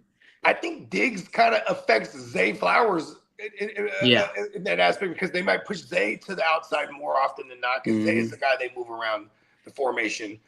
You know what I'm saying? Yeah. Zay's the guy they've hit off with like some yak type shit. And like Diggs, but see, here's the thing too. Diggs might just be a possessional guy, red zone guy. I mean, if he comes in and they're only paying him $10 million, that could say a lot too, like of how much they're probably going to use him compared to. I mean, all those new guys they drafted, they're there goes those guys, right? And like Bateman, he has his own solidified role, and I think Zay and the tight ends. See, here's another thing I just thought of to cut my own self off. I don't even know what to expect with like who's the offensive coordinator. Like I mean, the only thing I think that we could really expect is that they're going to run the ball like hell with Henry and with Lamar. You know what I mean? It's kind of hard to determine what they're going to do here. You know what I mean? I mean, Diggs was successful catching a lot of passes from Josh Allen, so he might be able to handle that. And he did kill it with Diggs. Yeah, I mean with Diggs with Drake May last year. Yeah, I think the more I think about it, Diggs going to Baltimore makes some sense. Yeah. Why Here's not? Another thing too in fantasy. Bateman's not someone I'm ever thinking about starting like 10 times out of 10 anyway. So like, they're gonna run the ball. Diggs would be someone I would consider starting if they had Diggs over there. Now, as for the Green Bay Packers, report a $14.5 billion in shared NFL revenue, and the Packers generated $299.8 million in local revenue. And Lambeau Field expected to host additional major events this coming season. And Ed Policy says Lambeau Field naming rights are not for sale. And also the NFL continues. The good people of Green Bay. And anybody cares, like it's in the middle of nowhere. And the NFL continues to investigate the Josh Jacobs situation. Dun, dun, dun. And Bill Belichick wants the NCAA and the NFL playing rules standardized. What does that mean? Standardized? I guess the same rules apply, I believe. That's what I would say. Standardized. And also the NFLPA reviewed the Panthers practice following Nick Skirton's ACL injury. There was no rules broken. No and the foul Seattle play. Seahawks on August 4th will be on Hard Knocks. Hard Knocks. And the NFLPA eliminated the 60-day rule for agent solicitation. I haven't been bothered with I the believe Hard it's 60 days you Knocks. can't contact I them. don't know. Am I alone on that? Like What? I've watched. I think the Chiefs won the most for I've whatever never watched. reason. Here's the thing. But like, I didn't even watch it all. I I'm just gonna watched multiple tell you one episodes. thing. It goes back to Hard Knocks, the Texans. I watched this joint. DeAndre Hopkins was going hella crazy. I made sure I drafted him everywhere, and it worked out, right? And then, so every year I started watching Hard Knocks, and then I would be like, oh, whoever was balling, I'd try to find a way to draft them, just at least one of them, right? And then it never worked out. And you know who fucked it up for me the most was the 2016, like Jared Goff and them in the Rams, right? But then they come back again and put the Rams in there in 2017. And I'm like, fuck that. Fuck Hard Knocks and all this shit. And then that was probably the year I should have watched it because then I probably would have been heavy on Todd Gurley. You know what I mean? Oh, yeah, Todd Gurley. Yeah, because then everyone was like, Todd Gurley was like the talk of like Hard Knocks that year. And he went crazy for like 3 years straight. Yeah. Eventually, Well, he 17, had a 19. lengthy career. He had a very short-lived career. Him and David Johnson. Like him and Well, David Johnson. I think in running back lifespans, that was actually a pretty there was some longevity to being good for that long. Like Gurley was pretty good for. Look at 2016. At least. Look at 2016, bro. We had Zeke, we had Gurley, and we had David Johnson. Those three went crazy. But by the time we got to 2020, a little bit different. We got to 2020, it was only Zeke, and I think by 22, Zeke was already fell off. So Zeke really went the distance with the amount of workload he was getting, all things considered, being a 2016 guy. 2017, we had CMC from Fournette, yeah, there you go. Kamara. Names like that. I feel like Gurley had like just as long of a career and then possessed the elite, whereas those other guys they didn't necessarily achieve that Gurley elite. I think Gurley had a thou wow in 16. Gurley, you're right. Gurley wasn't a 2016 guy. Gurley was a 2015 guy. My bad. So Gurley did his thing. Because he was injured to start his rookie year. I think he only played like 8 games. He did his thing for a minute. But then I can go. And in 16, he flashed here and there. But 17 is when they got Sean McVay there, and he went crazy in his third year. Yeah. So damn, who else? Oh, it was Jordan Howard was the other 2016 guy. It was Zeke, fucking David Johnson, Jordan Howard. Another one that was good for Thou Wow for a long time was Fred Jackson. That guy played football for a long time. And the reason why he was always the Thou Wow because he was sharing with CJ Spiller. Yeah, you're right. 2015. So that's a pretty nice career for what he went. 2015 out to 19 basically. Being serviceable for whatever. In 2020 he played for the Falcons, and it wasn't. He fell into the end zone like 4 or 5 times, I would imagine. But like, he was whack on the ground. It was a bad team. He has a career of over 67 touchdowns total, 88 games, and 1,460 rushing yards. And he did that all on an arthritic knee from coming out of college, which is kind of amazing if you think about it. He was the first over. That he had like these surgically repaired knees, and he had like arthritis in his knees, and he was young, and he got bone on bone with their paws.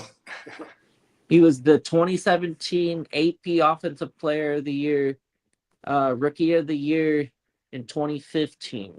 He got Rookie of the Year. He did. How many games did he play? Like 9. That's fucking sick. I didn't remember that.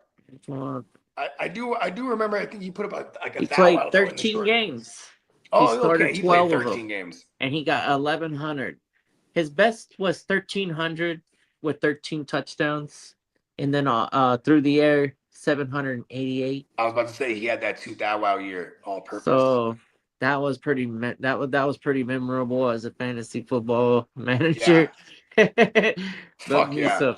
Loved me some of that season. Because he was taking those. Remember, that was the bubble screen era of McVay.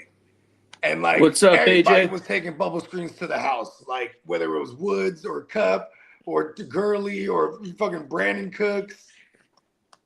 Yeah, he was nasty. Well, shout out to the Ginger Ninja. Yeah, when we were talking about what's up, AJ?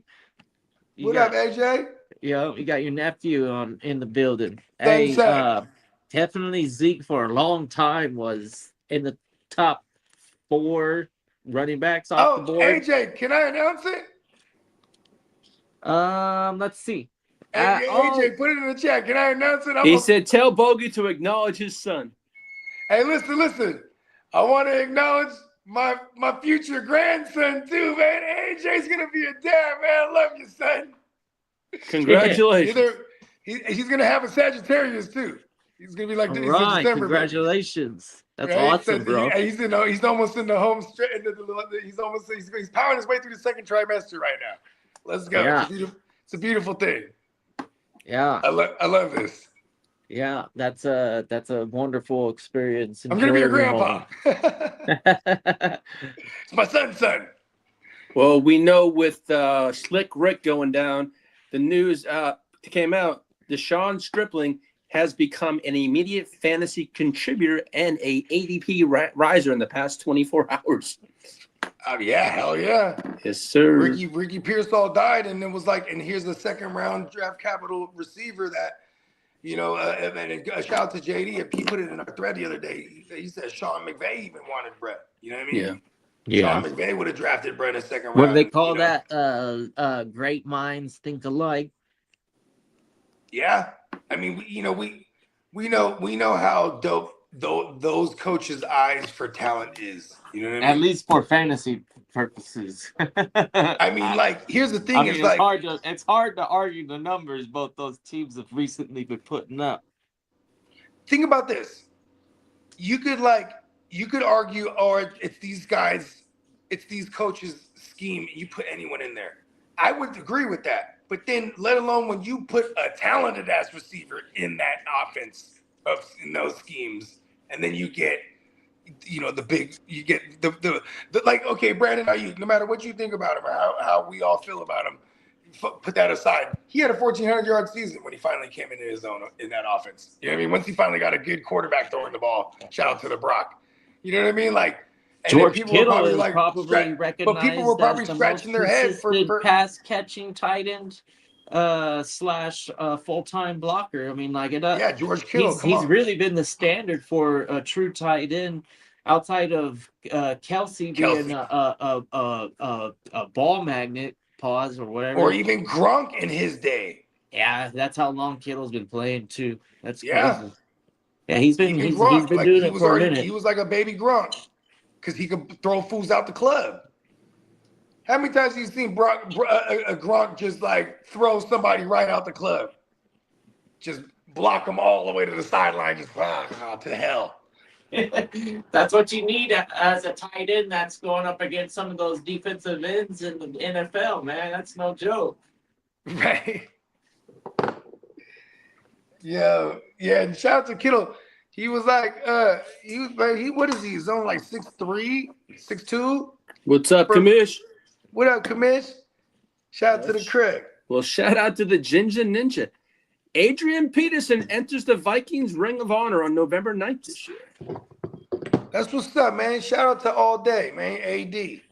Shout out to the Crooked Commish. Caleb Williams lost 10 to 15 pounds this offseason to improve his mobility. That's a lot of weight. You ain't lying now. And the Buffalo Bills unveiled Nickel City alternate uniforms. I like the Jets' new helmet. Hey, Nickel City still exists? Yeah, they called their unveil Nickel City alternate uniforms. Yeah, but did y'all ever have Nickel City around y'all way? Yeah. And Chiefs offensive coordinator Hold on, Ali. Y'all ain't never had Nickel City? Mm-mm.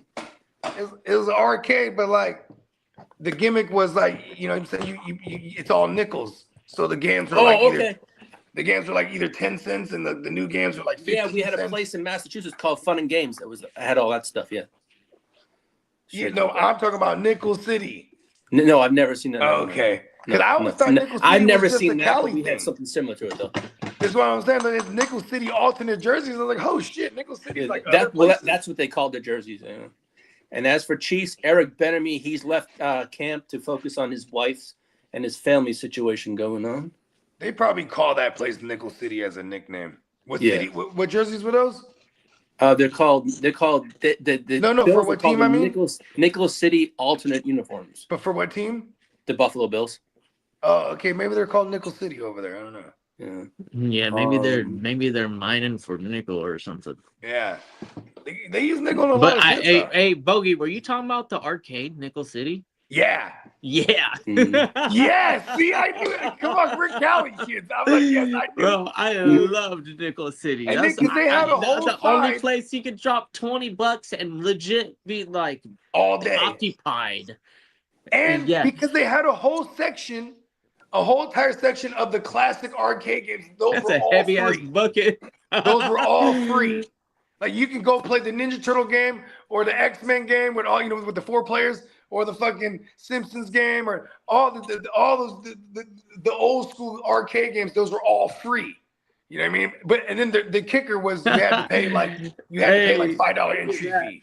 Hey, we I don't know how to think that simple, but he's right. Maybe that is it true? It's because of the nickel. It has a buffalo on it. I never fuck with no nickels. They probably call it nickel. Yeah, because I guess as much as I love money, I didn't know that. Yeah, hey, Bogey, the commission said, Bogey, how excited are you to have Debo really come back? Care about him too and then part 2 is how effective do you think he will be? Debo. The nickel thing was funny. I mean, first question: are you excited to have him? Kitteh made a good point earlier. Like Debo's with Jordan James being out right now, Debo could be also. He's so multifaceted. He could be like a backfield insurance too. You know what I mean? So, I mean, listen, Debo with Debo there, we have Debo plays, bro. Like, you know what I mean? It ain't just like, oh, Debo's going to replace Ricky. Like, Debo's back, so there's a Debo playbook. You know what I mean? Like, Debo's an X factor with Shanny. You know what I mean? Maybe at this point in his career, at this age, I would say personally, he's probably lost a step.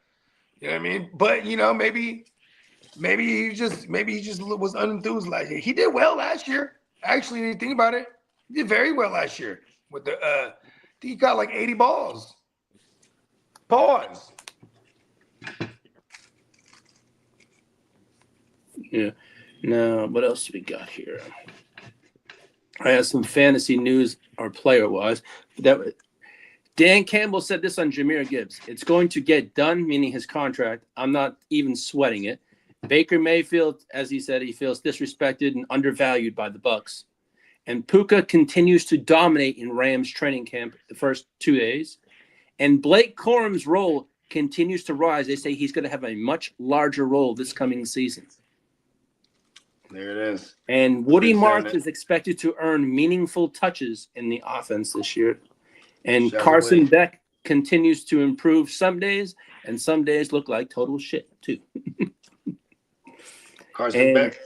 Yeah, and I mean he's a rookie learning a new system that's pretty intricate. I would imagine it's a Michael LaFleur who's just spent the last couple years with McVay and spent the vast majority of his career with Shanahan before that. So, I mean, this is like throwing like a sheep to the wolves or the cow to the raptor pit or whatever. Right.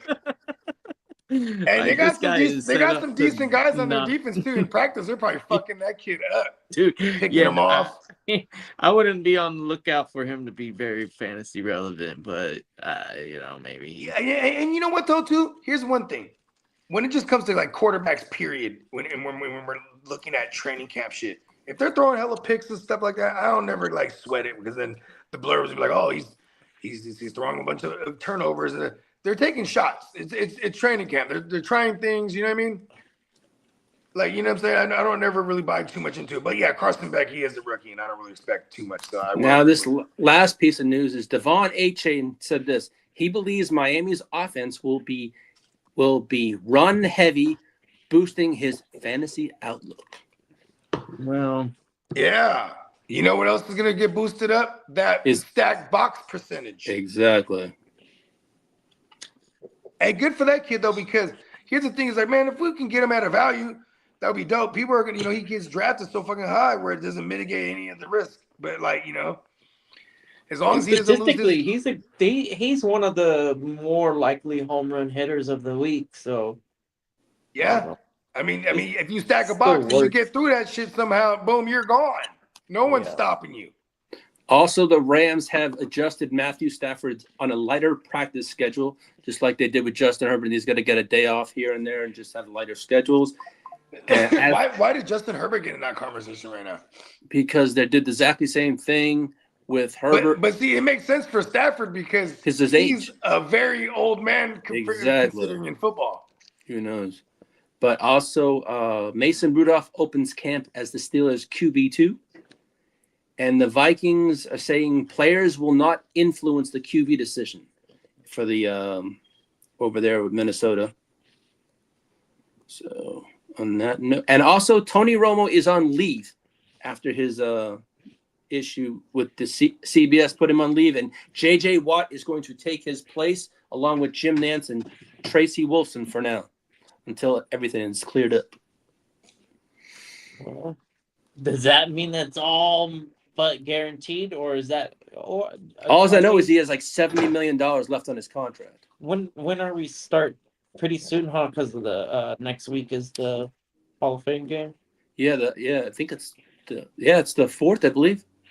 And they hired the A team for preseason as well, outside of the prime times, if there is any. J.J. Watt is going to cover for Romo, right? Yeah, J.J. Watt. Yeah, CBS is doing the Hall of Fame game? I guess so. J.J. Watt, listen, he's like watching paint dry. Yeah, I'm not too excited about that as a replacement. Like Romo's like charismatic. Dynamic to, the J.J. Watt's action. Real serial. Like he's real serious. Like a motherfucker. He's serial as a motherfucker. And also, offensive coordinator Grant Udisky, or I guess he's the Jaguars. He's going to call their preseason plays, I guess, to get him exposure in the coaching world. And Nathaniel Hackett praises the Arizona running back room. And the Cowboys hired Will Grier as an offensive assistant. So, look at Will Grier. He's trying to follow in the footsteps of a Kellen Moore. That's a up and down journey. Well, at one point, Kellen Moore was the backup to the backup to Dak. Kellen Moore was sitting behind a butt fumble because butt fumble was still in the game as Dak's backup, right? And then Kellen Moore, as the backup, was also like at the time like an assistant to fucking what's his name, Jason Garrett, and then. Eventually, boom, they're like, all right, you're not a QB anymore. You're going to be the fucking OC assistant. And then he became the OC. In the first year, they wouldn't let him call the plays. Then that first year they let him call the plays was 2019. We saw Dak go crazy. He threw for like 4,900. The commish says the Hall of Fame game is Thursday. This Thursday. Yep. Let's go. Playmaker watch party's back. Oh, fuck yeah. I'm excited, man. Fuck, we went through a whole season without doing any gimmick episodes yet. Is week 1 going to be the most interesting preseason game? Well, or is the dynamic on preseason changing because there's only 3 of them, and they're like, well, maybe we'll be a little bit more cautious with our veterans. No need to, like, are we going to see a lot of these veterans in 100% in these games? I mean, well, here's the thing. I know some of these quarterbacks have to at least get a half. Like that's guaranteed. The McVay tree, I mean, the McVays of the world, he don't run his starters like almost at all. You know what I mean? Like they don't run them at all. Right. Okay? Yeah. And then I guess there's like depends. right? Then there's there's the Niners who will run them to very minimal though. You know what I mean? Yeah, Especially even if they're it's just like that. the ones that are coming off injury, we're not gonna run them out at all. You know what I mean? We're not even playing around. That's how we're spooky like that. We be some scary motherfuckers. We're already beat up. Look at us. Fuck that substation. Anyways, then you got Take it easy, Peacock. He's going back to lunch. Yeah. the He show. says, Appreciate you, Peacock. love you. Have a great rest of your show. Yeah, we Yeah, will. man. Love you, brother. Thank you very much. Love you too. Yeah, man. That's our guy, Peacock. Yeah, that's man. right. Miles Peacock, ladies and gentlemen. Man, hey, you know what's crazy? You know, that they need to get. He's gonna get his just due. I feel it. Oh yeah. You know what I mean? Oh yeah. Yeah. We got Yeah. 39 days until He's a pickup. grinder. That's what happens, Yeah. anyways. I mean, like When you keep grinding arguably, that hard for real. yeah, arguably, he's doing already very. He's a successful. He's a successful person, ladies and Yeah, gentlemen. come on, man. You know what I mean? I mean, it's a credit to his grind. You know what I mean? Yeah. And you know, and everyone will, you know, people have a different idea of success. You know, everything's subjective. You know what I mean? Like, you know what I mean? As a man, you know what I'm saying? And you know what I mean? Or in the workforce, or as a man in life, as a father, you know what I mean? Husband, you know what I mean? Peacock, he's the bar. You know what I mean? He's definitely set the standard. You know what I mean? Shout out to our guy. Yeah. Well, it looks like Mike Evans been making a lot of one-handed Speaking of Peacock, catches. I think my Neon Peacock deliveries is getting delivered right now. There you Oh, go. wow. Are you gonna It'll be do here an before me. unboxing in front? I guess it wasn't mine. It was the neighbor's shit. I'm waiting for my shit. I got the ill. So last minute, I was like, "Ooh, can you do a GWN in the yellow font?"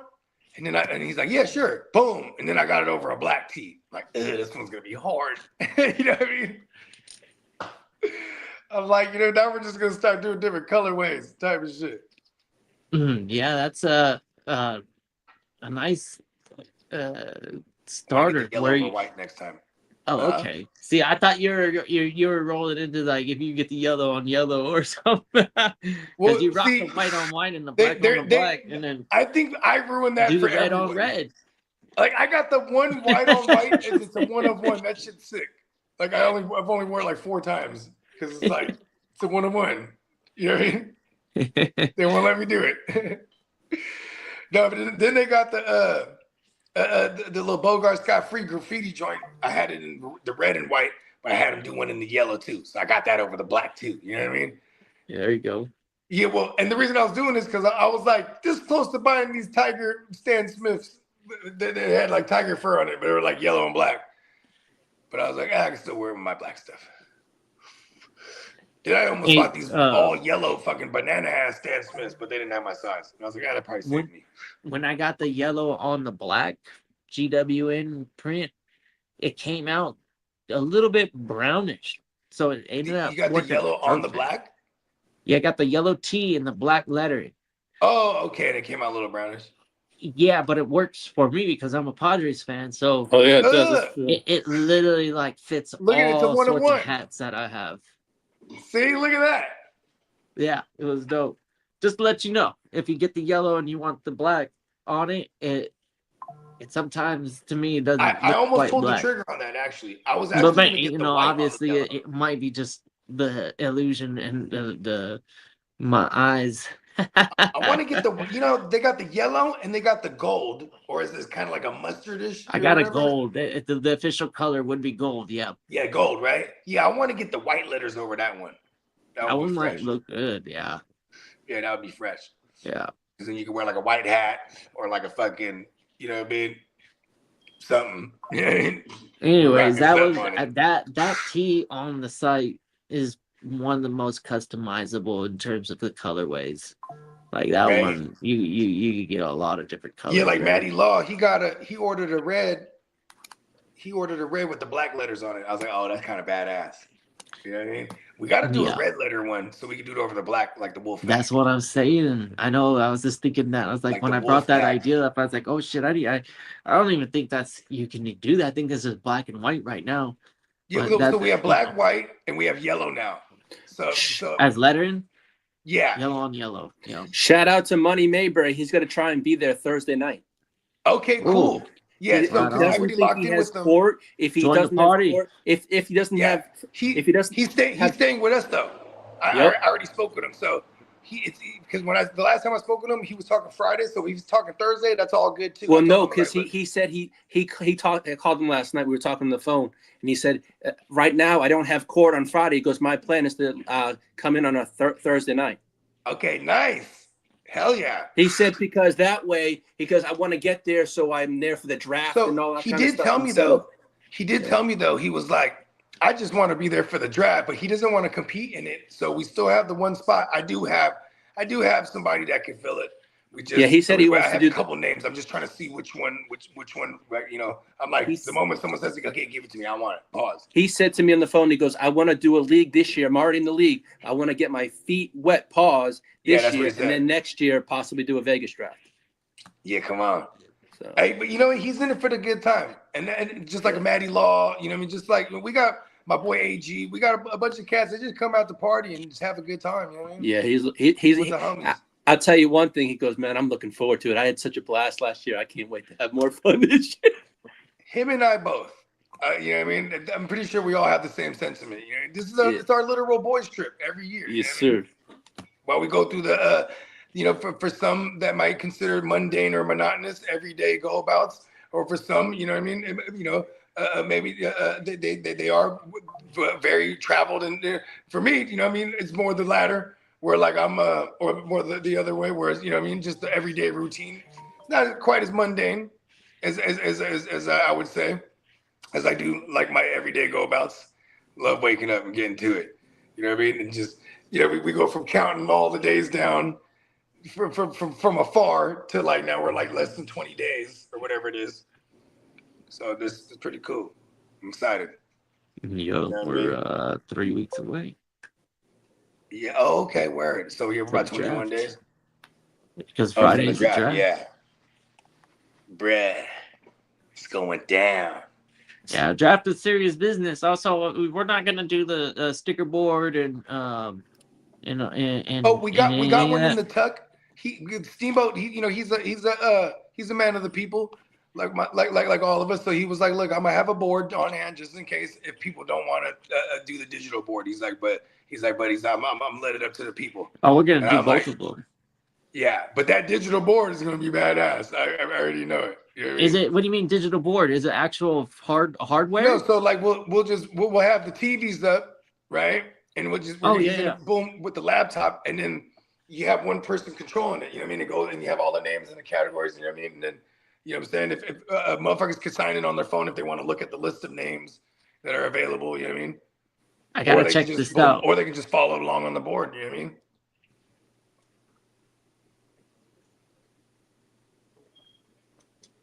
Cool. I gotta check it out. All right. Yeah.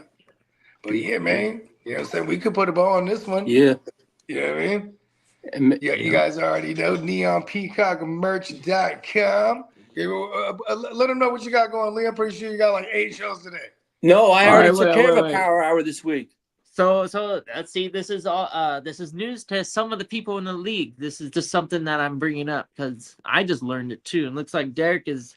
Real quick, is it still no phone and paper and pencil pen only? Like, what does that mean? Like, we have to bring our own pen and pencil? Oh, I thought Diamond Joe was saying that tongue in cheek. No, he was. He said it's up to you if you want to bring. I'm coming with everything in my phone this year. Oh, I mean, no, yeah. Bring your own weapons of mass destruction. You know what I mean? Okay. Yeah. So it's not going to be on a sleeper. What he meant to say, I have internet access. Diamond Joseph says you must come prepared. Yeah, okay, cool. Yeah, what he means ultimately is there's going to be no internet sleeper access, and I couldn't use my phone or something. I was like, God damn it! All right, this is gonna be weird, but I'll do it. Whatever. Let's get serious. No. What he means is there's not going to be a sleeper to the draft while we're going in real time like it was last year because everyone was doing that, and he didn't realize it was on, so he cut it off after he's like. Everyone be prepared. Like, you know, is what he's saying. You know what I mean? No, I've been grinding. So it's not I because mean, I mean, when we yeah, I had it know. when it was Yeah. going on the sleeper last year, and we're at a live draft. It was kind of defeating the purpose of like because everyone was just looking at it's like drafting, like doing a mock draft or not a mock draft, like doing a online draft, but we're just having to be in person type of shit. You know what I mean? So and the digital board is just the same thing as stickers and stuff, just minus stickers. You know what I mean? But he created the shit. But like during the draft, I'm still gonna go on Sleeper and look at my teams. Yeah, that's and look fine. at everything. Yeah, that's fine. Yeah, that's cool. That's fun. Yeah. That's way different from me putting a bunch of shit on a piece of paper. I don't want to do that. I got plenty of teams built and stuff that are like, oh yeah, I can use that as a whatever, a gauge. Yeah, this AJ too. AJ he be doing the wild videos and shit for his business. So I'm excited because he's like I'll get you that video by the end of the week. So I'm gonna remind him today. Like, yeah, I need that video. You know what I mean? All right. He might already have it in the tuck because you know what I mean.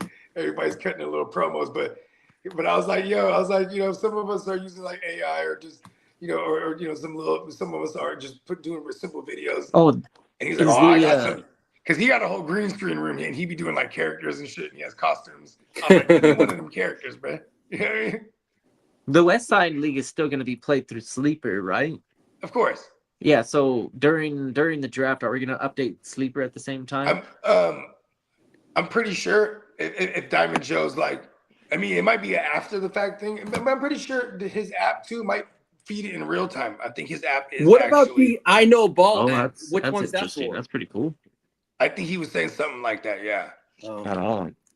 Man, this is gonna be amazing. We got our own app. We got our own fucking like compound. This is gonna be fucking and the app, next level. Because we're gonna be live drafting. Listen, we're live drafting. We got Art hosting it. Like the way I'm envisioning it is like we got everybody right here. Then there's the screens, and then we got the operator for the screens, which would be Diamond Joe. I'm pretty sure, on the side, and then we got goddamn Art just announcing the picks.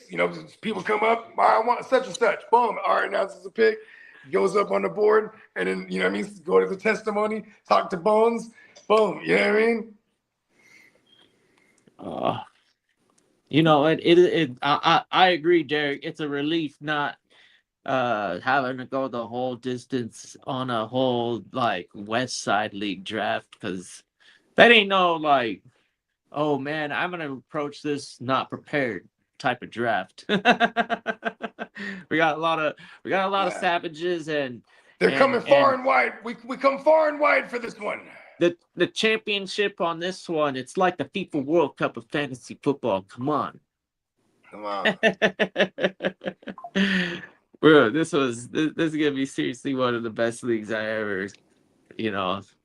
I mean, there's nothing like the live draft, especially with the homies. We got good food, we got some drinks, good times. You know what I mean? It's shout out. It's year 2 of doing this with the West Side, so I'm pretty sure this is gonna be a thing here on the GWN. Bigger in year 2. Pause. You get to look forward to some draft content. Yeah, we give you the content to be successful in a draft, and the content to keep you focused and ahead of the game when it comes to the waivers. That first 5 weeks, those are usually difference maker pickups, and more often than not, I find myself measuring out the success where you got to pay attention to the names that were dropped for some of the popular players.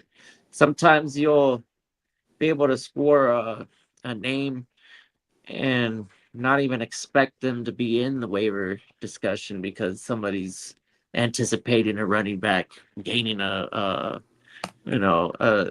RB2 is awfully enticing, and that running back group, it shuffles around that waiver period with the running backs. Shoot, let's talk about business. Look, it's good to have a game plan. It's not out of the question to draft a team with that mentality. Derek. If for some reason you can, I know not every league is rotating, but if you get into a rotating waivers, and you end up having that position where you can get one of these guys off the waivers, and they solidify that position of weakness that you drafted. RB2 is probably the easiest one in my eyes. I know it's not the popular way to do it. A lot of people, it's been this way for a long time, and it's the trend is doing the double hero RB. But I'm opposite. I'm doing the wide receivers. I'm gonna stay steady with the wide receiver heavy. If I have a trio of wide receivers as my starting lineup, especially if that's the requirement, which is a Yahoo setup, right? They give you 3, whereas in ESPN they gave you 2, and then but in Yahoo they gave you 3 out of the go. I still think that I had a lot of success just going, okay, I'm gonna bully the league with the top receivers ever since I started playing fantasy. And the whole time I've been playing, this double hero RB has been the top of the town. Like, oh yeah, you got to get the double hero. Unless you're not getting Bijan and Gibbs, dude. It's like it's kind of like a roll of the dice. Whereas if you target like a CeeDee Lamb and a Jettas, those are like, man. And then if you're waiting around in round 3 and you have the ability to get one of those running backs, I wouldn't push it, because that wide receiver is probably pretty nice still, because those running backs have been going off the board. It's that dead zone. Yeah. Getting that dead zone, you're like, okay, that means something, right? Right. So you don't touch it. Don't touch those guys. And then just play the game of waivers where opportunity strikes. It's the same thing over and over. Wide receivers, if you have 3 good wide receivers, you're probably rolling week to week as a steadier top end team in your league. You're gonna see those 2 running back teams blow up, no doubt about it. But the steady Eddie freaking 3 wide receivers is pretty nasty, man. No matter what year it is. I know. I hate seeing the big name running backs, because in redraft I just will never have them. I just because I want to go receivers early. Maybe I'll change one day. Yeah, I don't know. Maybe. I mean, we've seen the success rate. Because you and I think alike in this There's aspect. no going back. If I have the number 1 pick this year and it's a redraft, I probably am picking Gibbs. But I don't know. Jamar Chase is nice too. And you know what's crazy too is if I keep arguing with this, if say I have a top 3 and I have a shot at Josh Allen and it's a super flex, I almost just take Josh Allen. Yeah, quarterback, right? Well, I'm just saying, because fuck every other quarterback, that's the only one I would take there. Quarterback is super easy to pick up points late in the draft. The consistency is impeccable. You know what I mean?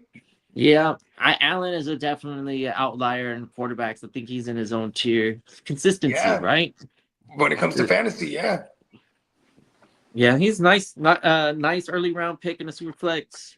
9 times out of 10, a lot of the times that first round. 9 times out of 10, I still go Jamar Chase or Puka, or you know what I mean? Whoever's my favorite receiver available there. You know what I mean? Yeah. Because then I'll tell myself, I can just wait on the Goffles of the world, or God forbid the Sam Darnolds, or you know what I mean? There's just when it's easy to get off the Josh Allen idea early, but it's just it's the most consistent thing you could do. We have 6 years of this now. You know what I mean? It is pretty wild to see those types of numbers being put up. Yeah. And realize he actually had a down year for passing wise this past year. Yeah, but in your fantasy league, he's still finishing at the top 2 or something like that of his position. And a lot of times he finishes top 2, he's not 2.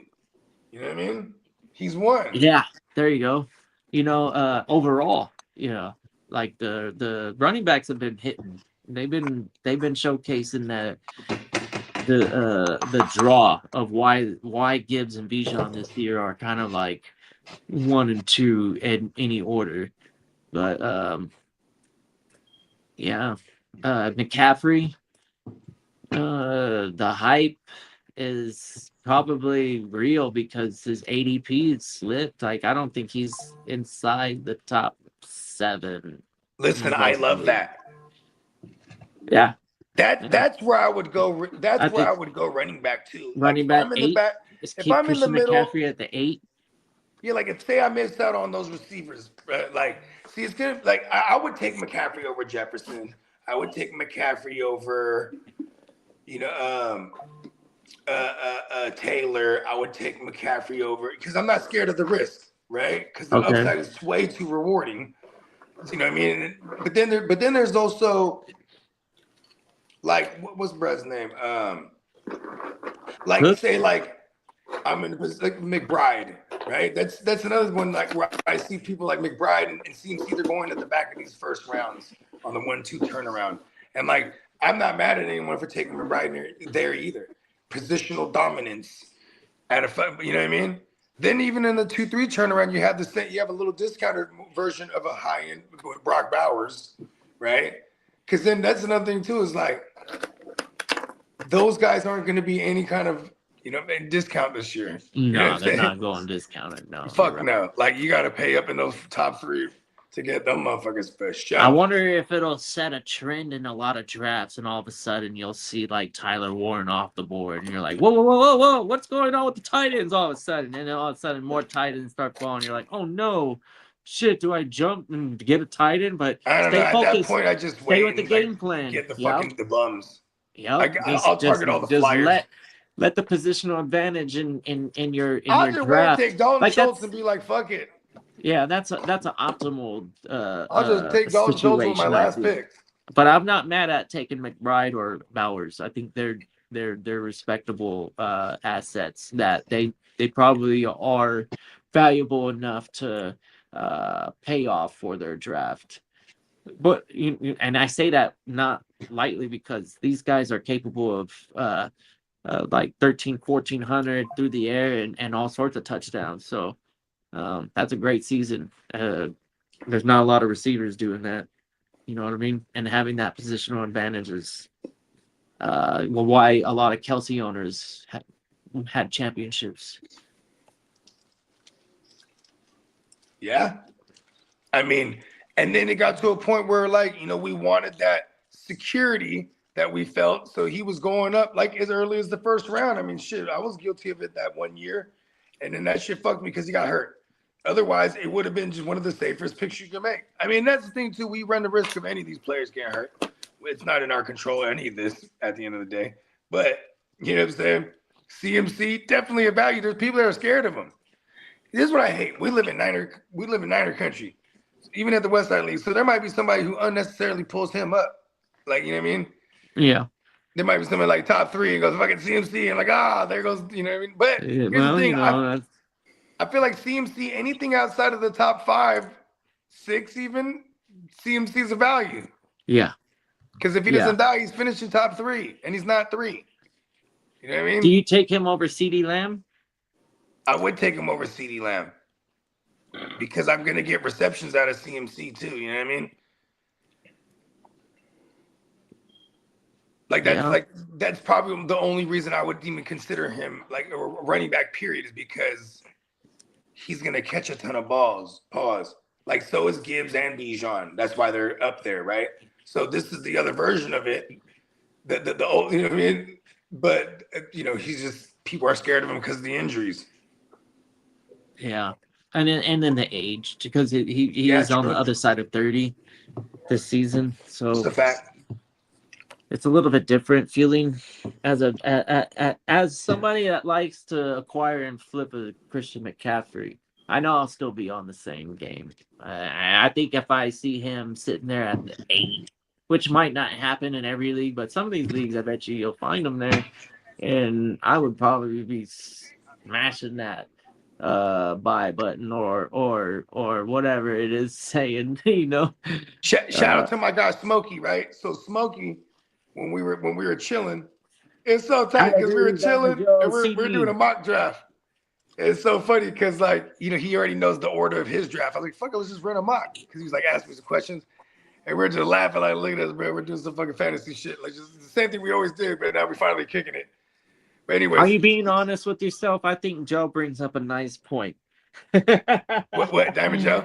Are you sure in real life, on an actual clock, you're taking McCaffrey over Lamb? I would do it. All right. I think Lamb's gonna fall to the second, and you got to take CMC in the first. There's a world where motherfuckers have CMC and CD. Huh? Like, say I'm at the back. Okay, CMC in the 14 team, CMC probably doesn't fall all the way to into the double digits, right? No, right? And what? No. How heavy is this group at receiver that we got in the West Side? That's one thing you got to consider, right? Because then, if say it goes all the receivers and like Gibbs and but we have to Bijan, start 3 and then of them. Here I am at 6. I'm mad as fuck. I might take CMC. You know what I mean? Say I'm at 7, and I mean, because that's another thing too. Is like, like I said, I'll take him over Jefferson, and I would take him over Lamb. I don't want to pull up Lamb that high because I would rather pull up Pickens there at that point. Who's going first, Pickens or Lamb? Is falling a little bit. Who's going first, Pickens or Lamb? Oh, Lamb, 100%. Not well. I guess I can't say that for a fact. 100%. You know what I'm saying? In my world, I feel like Lamb is still and Pickens are probably going like near each other. Lamb is capable of doing WR1 overall stuff, whereas Pickens is WR. Same here, Diamond Joe. Yeah, I think Lamb is pretty talented. Like, speaking from what I've seen, I think he's just better than Pickens. But I think so. And I don't put a bow on any of Lamb's seasons currently. I think he still has a career year in him. Who gets drafted first, Lamb or Jefferson? Jefferson or Lamb. Depends on how many Cowboys fans are in the building. No, but Jettas is really have a tainted. But, you know, some people also like to believe that Kyler has something in him. And I'm not one of those guys. Hey, you know, it's crazy. I made one mistake in fantasy recently, and it was drafting Kyler Murray. When we were doing a mock the other day, running backs do go hella heavy too. Hella crazy. Because people just chased last year. Running backs did well. Like, okay, cool. You know what I mean? So I'm eager to see what this group is going to be, what it's going to look like this year. Because you're obviously going to have Josh Allen get drafted early. Yeah. In the first, more than likely. Superflex is a beast. I love Superflex. Right? Sorry. Yeah.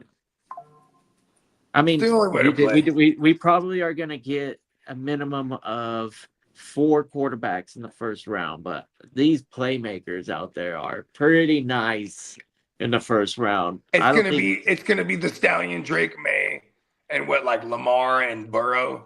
Yeah, something like that. Here's the thing: is like, are people going to be scared of Burrow? Is Burrow going to fall? Yeah, but I feel like people are scared. There's a lot of people that are scared. He's got Jamar Chase and Chase Brown and T. Higgins. And then a bunch of points to make up on the board because their defense is the trashiest in the fucking league. Yeah, it's not like Dexter Lawrence is going to turn that whole entire defense around. No, it's going to take more than Dexter Lawrence. They just lost Stewart too, I think. We'll never see him. He'll just never get off the ground. Yeah, Chase Brown, he's going to get a lot of volume, but they're going to there's probably he's the only guy there. Yeah, he's gonna get a lot of touches. He's like better Tony Pasta. Yeah, hopefully. Cross our fingers. And Pasta had a good year too.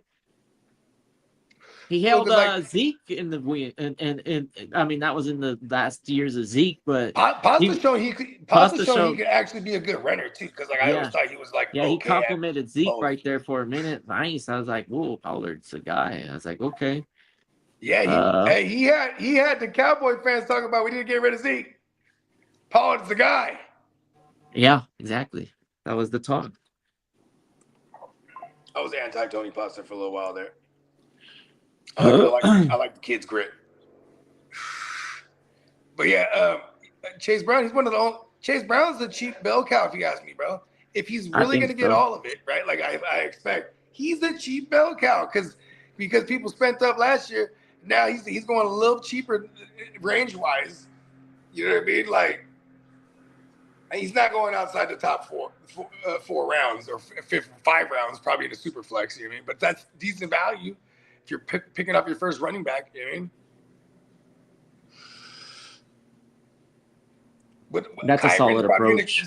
Kyron's probably going to continue to fall because of all the Blake Corum hype, and then Blake Corum's going to rise because of it. This is a fun time of the year when training camp comes in because it fucking makes all the ADP start going a little wonky and shit. I like it. Yeah, you saw a lot of league mates putting him up on the block recently. I seen some Blake Corum up there.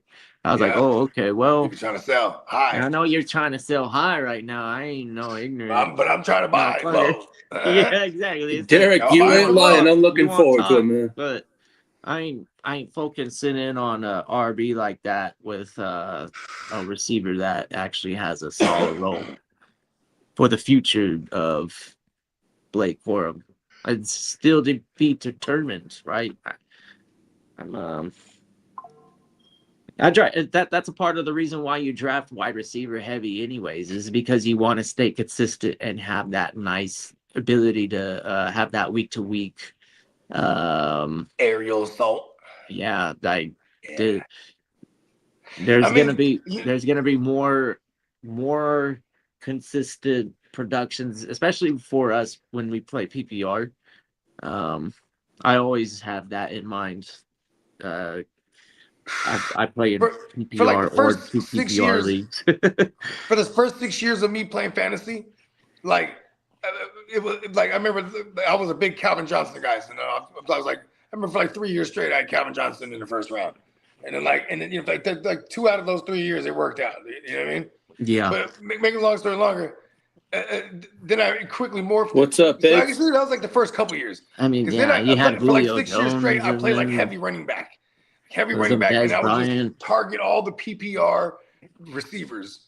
You know what I mean? I would have all the Keenan Allens and the fucking what is his name? Fucking Edelmans and the fucking Pierre Garçons and just these. I would just have all the heavy hitting running backs and just have like 1 or 2 PPR receivers. Because even in those days, I might only been in leagues that played only 2 receivers.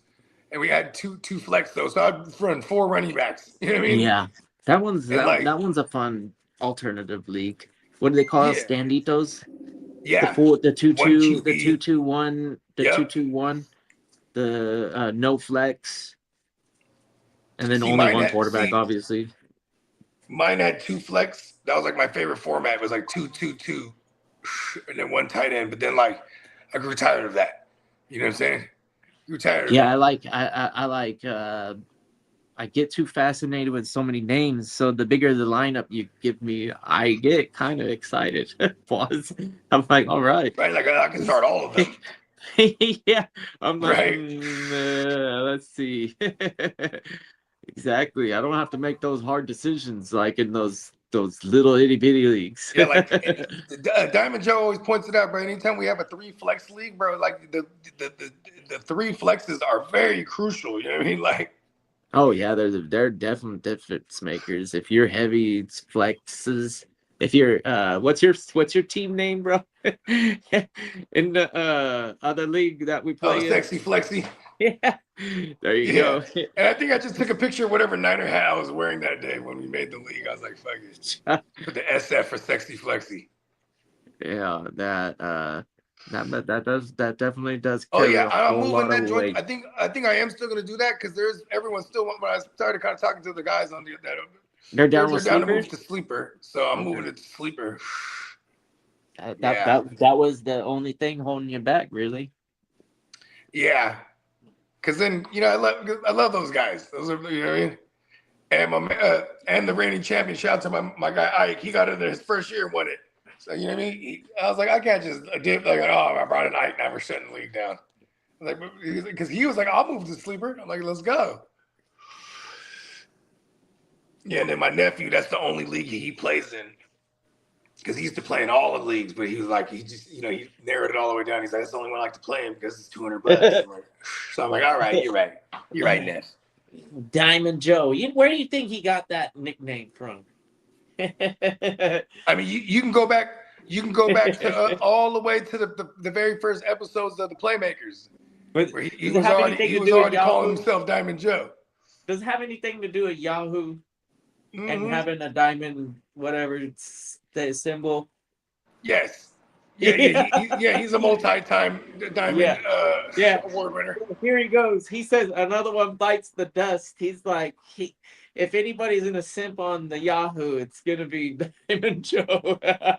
I mean, there was a lot of half that league refused to play in any other league, but now now a couple of them are like, yeah, I'll play. So if I have to find some spots, it'll be easier for sleeper.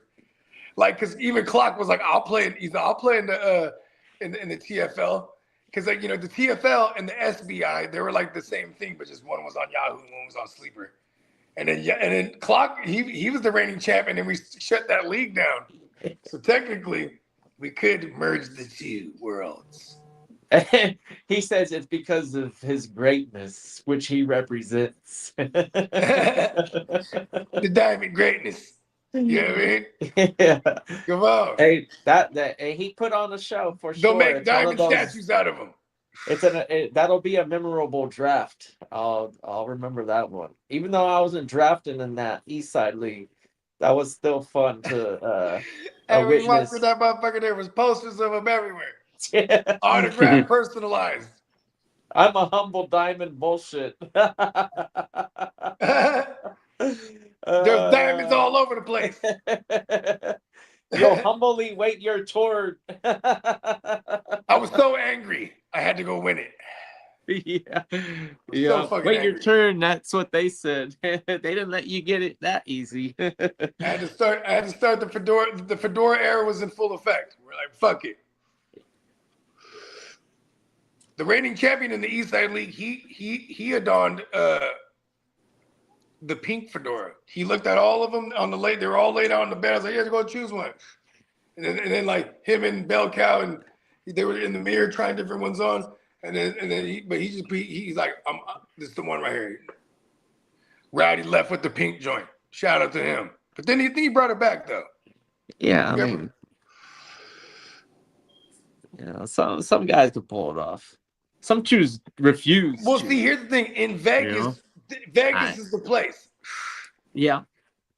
Like I was shopping for like the loudest polos I could find, and I found this camo joint. I was like, oh, never mind. That's wartime bogey. You know what I mean?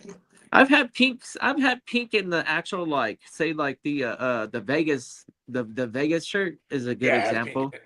Yep. Right. But I don't think I ever had a pink shirt. Not saying there's anything wrong with it, but I don't think I'm pulling off the pink. I've never done the pink either, but I've done the salmon, which you know what I mean, and I've done that's an offshoot, yeah. And I've done peach, but I'm a big purple guy. For years I had a purple section in my closet, but I don't know but they're all the same thing. It was all purple button ups and purple polos, and you know what I mean. I don't know what it is about that color, but they say that's the royal color. Is purple is a royal color? Got the new premium site like that. I hit a Peacock. I was like, hey, I just ordered the Batman joint. I was like, we need to do a Joker design so I can order on a purple shirt. And he's like, ooh, let's do that as the first. So he has like a few Joker designs up on the new premium site. I got to order one. Get me in the purple. You know what I mean? Get me in the purple, B. With the Joker joint? What? He's an all-time villain. Like he's up there with Vader, hands down. Like that's probably. I'm kind of on my Batman hype. I seen this one. I can't remember where I was at, but I seen this one. I can't remember I was somewhere, but I was like, this is hard. Joker. If Batman had to fight Joker in every situation, I wouldn't be mad at it. And for a long time, that's what the cartoon was like. I felt like. Yeah, I mean, And then occasionally somebody else would step in, and then like Joker would be like chilling in the Bahamas or something. And you would think, right? You would think Arkham Asylum, right? Probably not the best security there. You know what I mean? Because Batman, he'll foil Joker's plans once again. Damn it, Batsy! And then he'll whoop him up, break all his bones, but he won't kill him. Goes to Arkham, heals up, and then at one point, he's gonna make his escape. People are gonna die. A lot of people, if you think about it, a lot of people. That's true. People died, and you can say it's on Joker's hands, but Batman ain't killing him and wouldn't. Yeah, and they couldn't contain him. That's right. He always broke out. He wasn't on vacation. He was in Arkham. He was in there plotting. He'll go somewhere. He'll go somewhere, shake someone down. Caught. That was the Joker's problem. He had got caught so many times. He wasn't even tripping. Yeah, he was always getting caught though. He's like, all right, I give up. Don't kill me, okay? I wonder if he had like a stash of suits. Right? Well, I got some. I just checked I'll have my new ID today. Nice. Oh. Yeah, I used expedited. Does it have a bunch of fancy futuristic stuff on it? No, I just got the same one I had last. I just had it expedited shipping. Oh, okay. The California one, every time I get a new one, I feel like they make it more futuristic. Yeah. Looks all like holography and shit. Yeah. That motherfucker one day you can pull it out and just No, it's on the phone now. identified. California passed that law. You could just carry it on your phone. Oh, where? Digital. Yeah. Yeah, Yeah, so man. you forget your wallet. Man, I was at the and you got liquor your store. They phone. wouldn't let me do that one time, bro. You know how many times people get pulled over and they're like, "Oh, sorry, officer. I was just so concerned with going to work that I forgot my wallet." And they're like, "You brought your phone?" It's like, "Yeah, I never forget my phone." You know, stuff like that. I'm sure people are more likely to forget their wallet and then their phone, especially the younger generation, right? Listen, The ones I ain't gonna that lie have to you, only man. lived in a lived in a long-standing member of the underworld. I was never had a wallet, bro. yeah. Big stacks, and just like if I need my ID, boom, put it in the jacket pocket or put it in my pocket. And when I was a wallet guy, this is what made me stop having wallets. Cause like I used to have nice wallets, and I'd lose that motherfucker. And then I stopped being a back pocket anything, except for like my phone now. But that's the one thing though too. Is like no one we're cyborgs these days, so we have our phone attached to us. Losing a phone is like a fucked up feeling. She's like, where's my phone? It's one of the fucking worst feelings. So does the wallet. I ain't gonna lie. I misplaced my wallet. Like Had to losing a wallet, backtrack it. all It your was a cards, fucking pain in the ass. all your cards, your ID, your license, all the shit in the wallet. Especially motherfuckers that if motherfuckers are stupid in their wallet, they got a piece of paper that has their codes on there because they don't remember, so they don't forget it or some shit. Somebody find your shit, like, oh shit, here you go. Yeah, someone at the DMV said, "Why don't you keep your ID on your phone?" I'm like, "No, why am I doing that shit?" I mean, you can take. Man, the liquor store hated on me one time. Like, oh, you got your ID? I tried to show them a picture. I'm like, nah, we need a real. I'm like, but I guess they want to scan your ID for something. I don't know. Yeah. I'm 1984. You motherfucker, you. Give me my goddamn blunts. And then they gave it to me. I had to fucking come back and shit. Yeah, that's kind of cool though. I'm trying to tell y'all. About that time, you guys want to close it up? Yeah, we can do it, man. We'll close that thing out. You already know NeonPeacockMerch.com. And also head on over. I see that Guchinni just posted a new video, so head on over and check out his stuff. Definitely check out all the exclusive content at the Heart to Start, man. Shout out to the fella. You know what I mean? Definitely gonna get y'all ready and geared up for redraft season, because we are deep in redraft season. You know what I mean? So definitely tap in with the fella. And shout out to Heart Star Kev over there too. You know what I mean? And the countdown to Vegas continues, baby. Let's go. You fellas have a wonderful weekend. Kitteh, Bogey, JD, and everyone out there, have a wonderful weekend. Yeah, that's right. Peace, y'all. Sure, everybody have a great weekend, man. Everybody be safe.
All top shotters on my roster, they gon' race shit. Transform